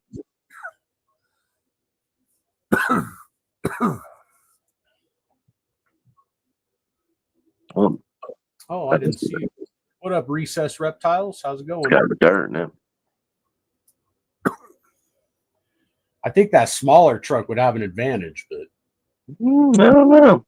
Depends on engine size, you know. right? It might be like one of those sliding scale type categories, like more weight, more power. Bald head don't need any more points. Oh, Bone Daddy. Oh shit! Hold it. Can you hold it? Oh, I don't know if he held it though. No, nah. On the board. That was close. Holy crap! Bone Daddy. And remember, the more you cuss at your TV screen while you're watching these, the faster it makes them go. So everybody yelling, cussing, screaming at your phone and point at it, names and tell it it can't even go fast. It does work. It works every time. Sometimes. Sometimes.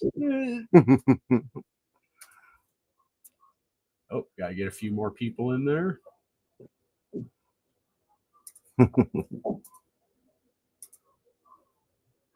Gotta get Sugar Skull in there.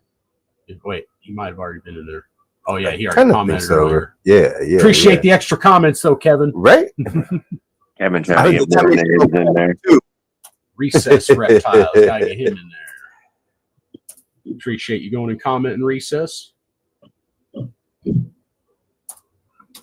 Definitely. Is it Recess or Reese's? It was recess. Gotcha. Yeah, recess.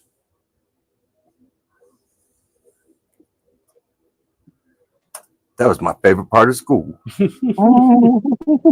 Only class you liked.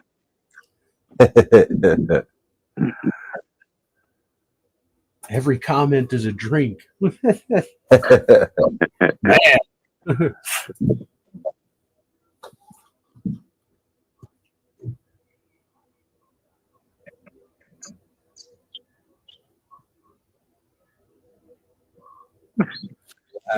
Let's see. This race, one more race in this set, and then one more set of 3 races, and then we'll see who wins.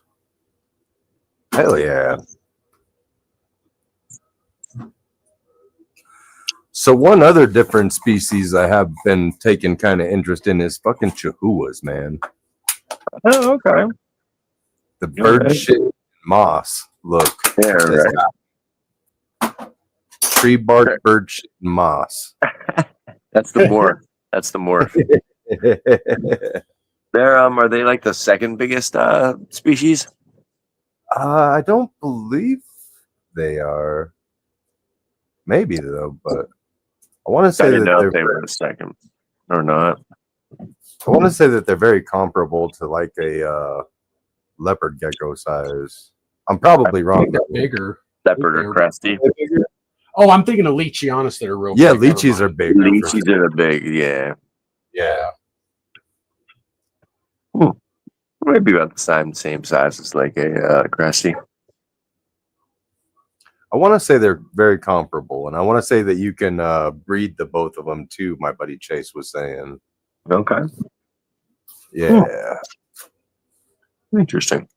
I think that he was talking about doing some of those too. I'm very curious. Yeah, for sure. Because if you could put high bird shit on a cresty, that would be dope. Yeah, see why not? All right. Yeah. I mean, yeah, it depends. I mean, if it's anything, depends how closely related they are, I guess. I mean, you can always do hybrids. Yeah, I just don't know if I don't know if he knows it or not either. I don't know that we've talked about it that far in depth, but I don't. You know how like sometimes the hybrid species themselves can't interbreed or anything. Correct. Like you might make sterile. I don't know Thomas? if that's the thing with them. All right. A little late. About time. What up, Thomas? Ooh, I smell dinner cooking. That smells good. Nice. Mm-mm. Hell yeah. Yes, sir. I hear the kids getting hyper too, so must be close to dinner time. They're ready. Kids too. Oh man, I can smell it too. Yep. Come on. I hear them in there. Nice. It's funny. They're all racing at the fucking dump and shit. I didn't notice that. Yeah, man. It looks like Idiocracy background. Love that movie. Oh, all city. Damn. Right? Up to 10. Hell yeah. Big Sam up to 13. Boom. Creative up to 4. Big So Sam. big lead Might be the now winner. by J&S. Yep. And then Baldhead and Jamie with 11 tied for 3rd. Right? And then there's a whole bunch of 10s. Well, not a whole bunch. 2, I guess.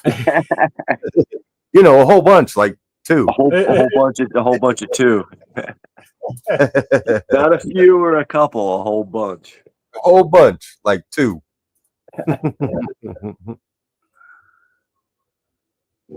What do you think now?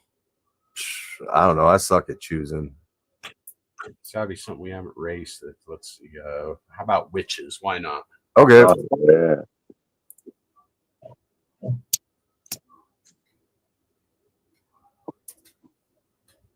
All right, so this will be the last 3 races. Definitely close. It's anyone's game. Definitely. So hopefully everybody's dropping them comments on the link already. Not yet. I haven't put it up yet. In fact, not yet. Yeah, not yet, right? Not yet, right?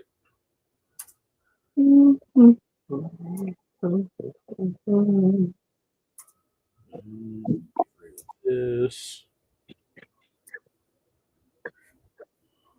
Man, I'm jealous of the chunk of property you're on. That look fucking nice. Yeah, Bunch of green fun. trees everywhere around you and stuff too. Yeah, the thing that makes it even more bittersweet is that my father passed away in 2017, and this was his house.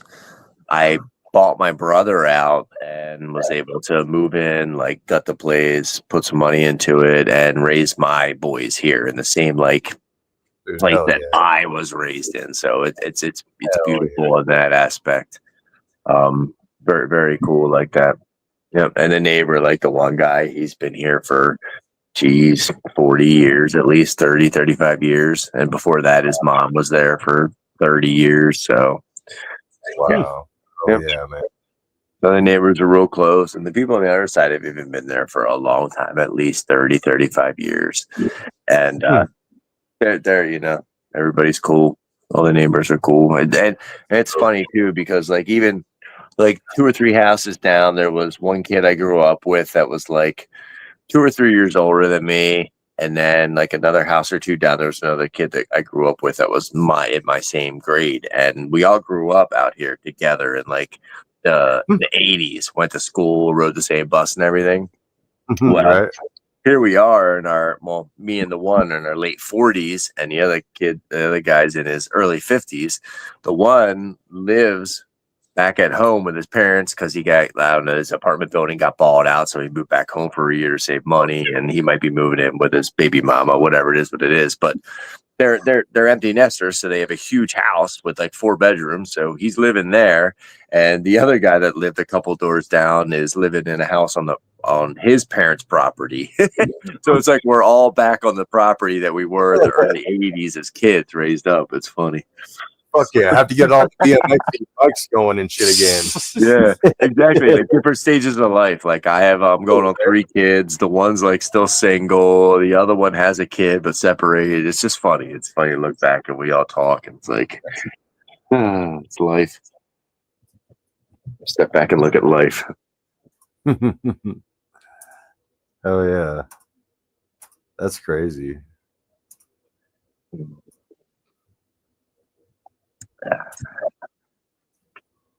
My goal was to get some black racers caught under my belt this year.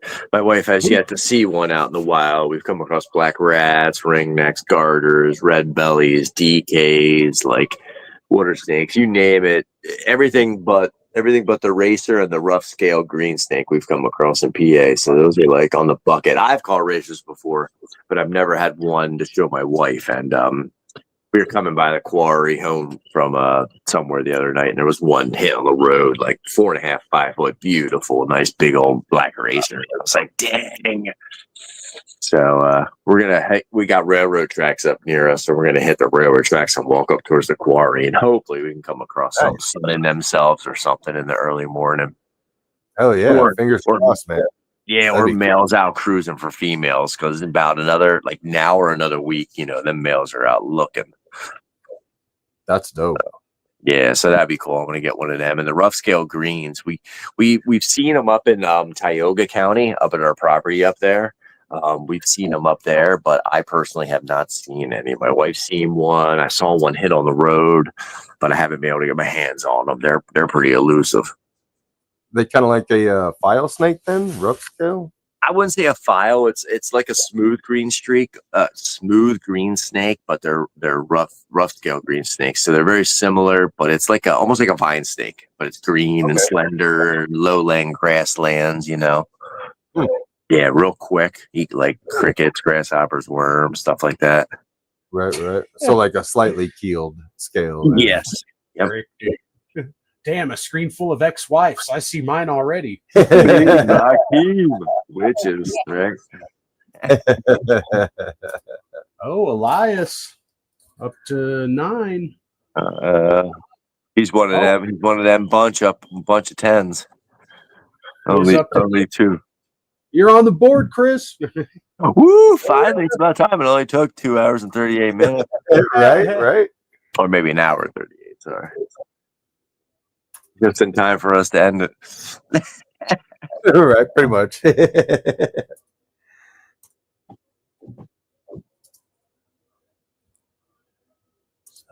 see. Oh yeah, Patrick.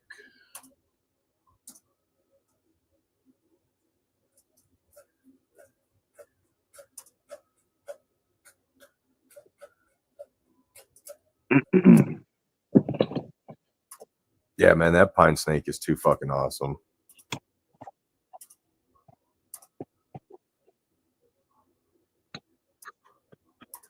Yeah, we'll have to get you a mail out there. Hell yeah. Let us know when you got one. Yeah, hopefully this season we should be pretty good. Everything's looking good. Everybody's doing good so far. So we'll see. Fingers crossed. I'm pretty sure that bull snake I had out, I'm pretty sure that was a pre-lay shed. She was looking pretty chunky. So that's a good sign because I had a bunch at the end of the season last year. I had used some smaller males in my bulls, and I'm pretty positive they sired the clutches. But like for the last locks, I threw in like just my stud male that I knew was proven. But I got different results than I got years prior, and the two younger males were obviously different visuals than I used in my old stud. So I feel like they sired them, but this year they're kind of tried and true, and I seen a lot more courting from the younger males. So I sold the older stud already. So I'm hoping like these young guys better seal the deal, you know. Right. And, I mean they're 3.5-year-olds, so they should be fine. And like I said, just by pulling that female out today, she looked good and healthy. So, and she's always the one that goes first for me. So we're right on track. Gotcha. Hell yeah. Eric wants to know if you're going to be at Tinley in October. Yes, sir. I will be there. I'll be set up with Adam. I'll be in the back left corner. Nice. Yep, I'll be there with August, September, October, 2-month-old baby, freshie. There you go. Yeah, we're leaving the two older ones at home and bringing the baby out. There you go. Nice. Just staying with grandparents, I'm assuming then? Either that or close friends of ours, like aunts. Oh, nice. Close friends of ours that are aunts that they get along with, so it's good. They have a blast. That's dope. Hell yeah. Yeah, I go to pick up my kids after not seeing them for 2 days, and they don't want to come home. I'm like, what the? What is that? What is this crap? Like, come on now, we missed you guys. Right. We don't want to leave. Come on now. All right, so we got, with one race left, we got JNS with 17. We got Big Sam with 13. And I think it's, let's see, Jamie LaSalle and Baldhead tied for third with 11.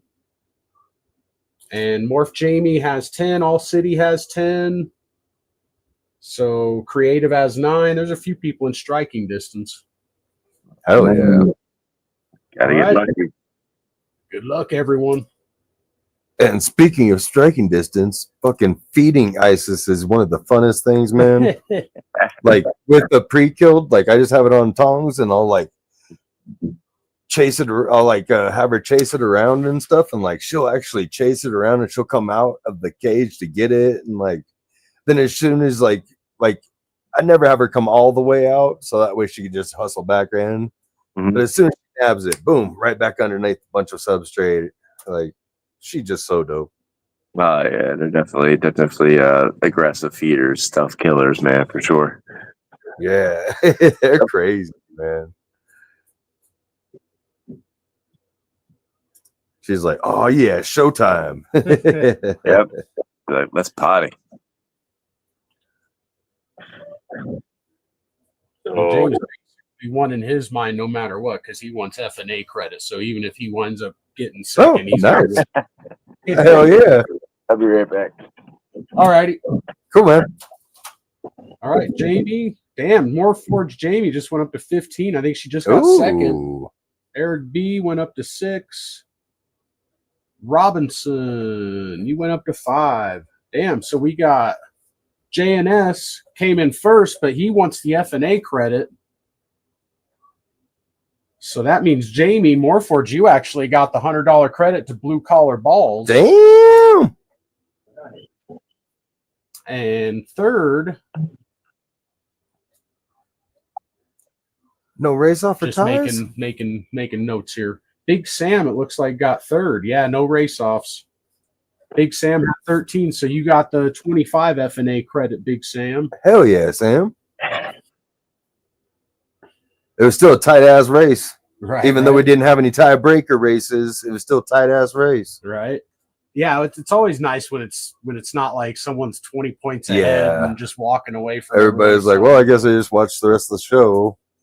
Look at Bomb. I know I better win this race. You're too late, Bomb. We're getting ready to end the show. Who's just showing up?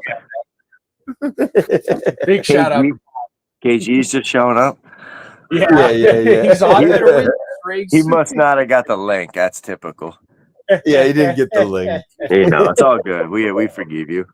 That's our fault, KG. We're sorry about that. We'll make sure you get the link next time. Actually, the next show is the Dinker show, right? I say he's probably just hanging out backstage waiting for the next show. So right. Speaking of that, we got to get going here. It's 8 minutes away. So we really appreciate you, Chris, for coming on, man. Absolutely. Always a pleasure.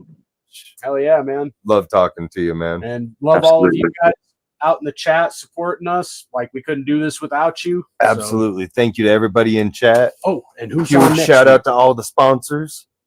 Next week we're doing the Dinker. Yeah, we're doing the Dinker episode next week called Do You Dink, Bro? Do you even dink, bro? Do you even dink? So if anybody out there has a cool dinker and wants to share it, hit us up. Oh yeah. Instagram, please and thank you. And prize sponsor next week is going to be Celtic Balls. So oh shit, $100 prize sponsorship. Oh shit, appreciate that. Right. Some of that Badger. Right, right. Man, that Badger shit looks really cool. Yeah, that one got my attention too, man. Very interesting. Absolutely. And if you don't know, go find out, people. That's right. If you don't know, now you know. Appreciate y'all. Y'all stay tuned for Breeding for the Future coming on in about a little more than 5 minutes. So hell yeah. Stay tuned. We'll see y'all next week.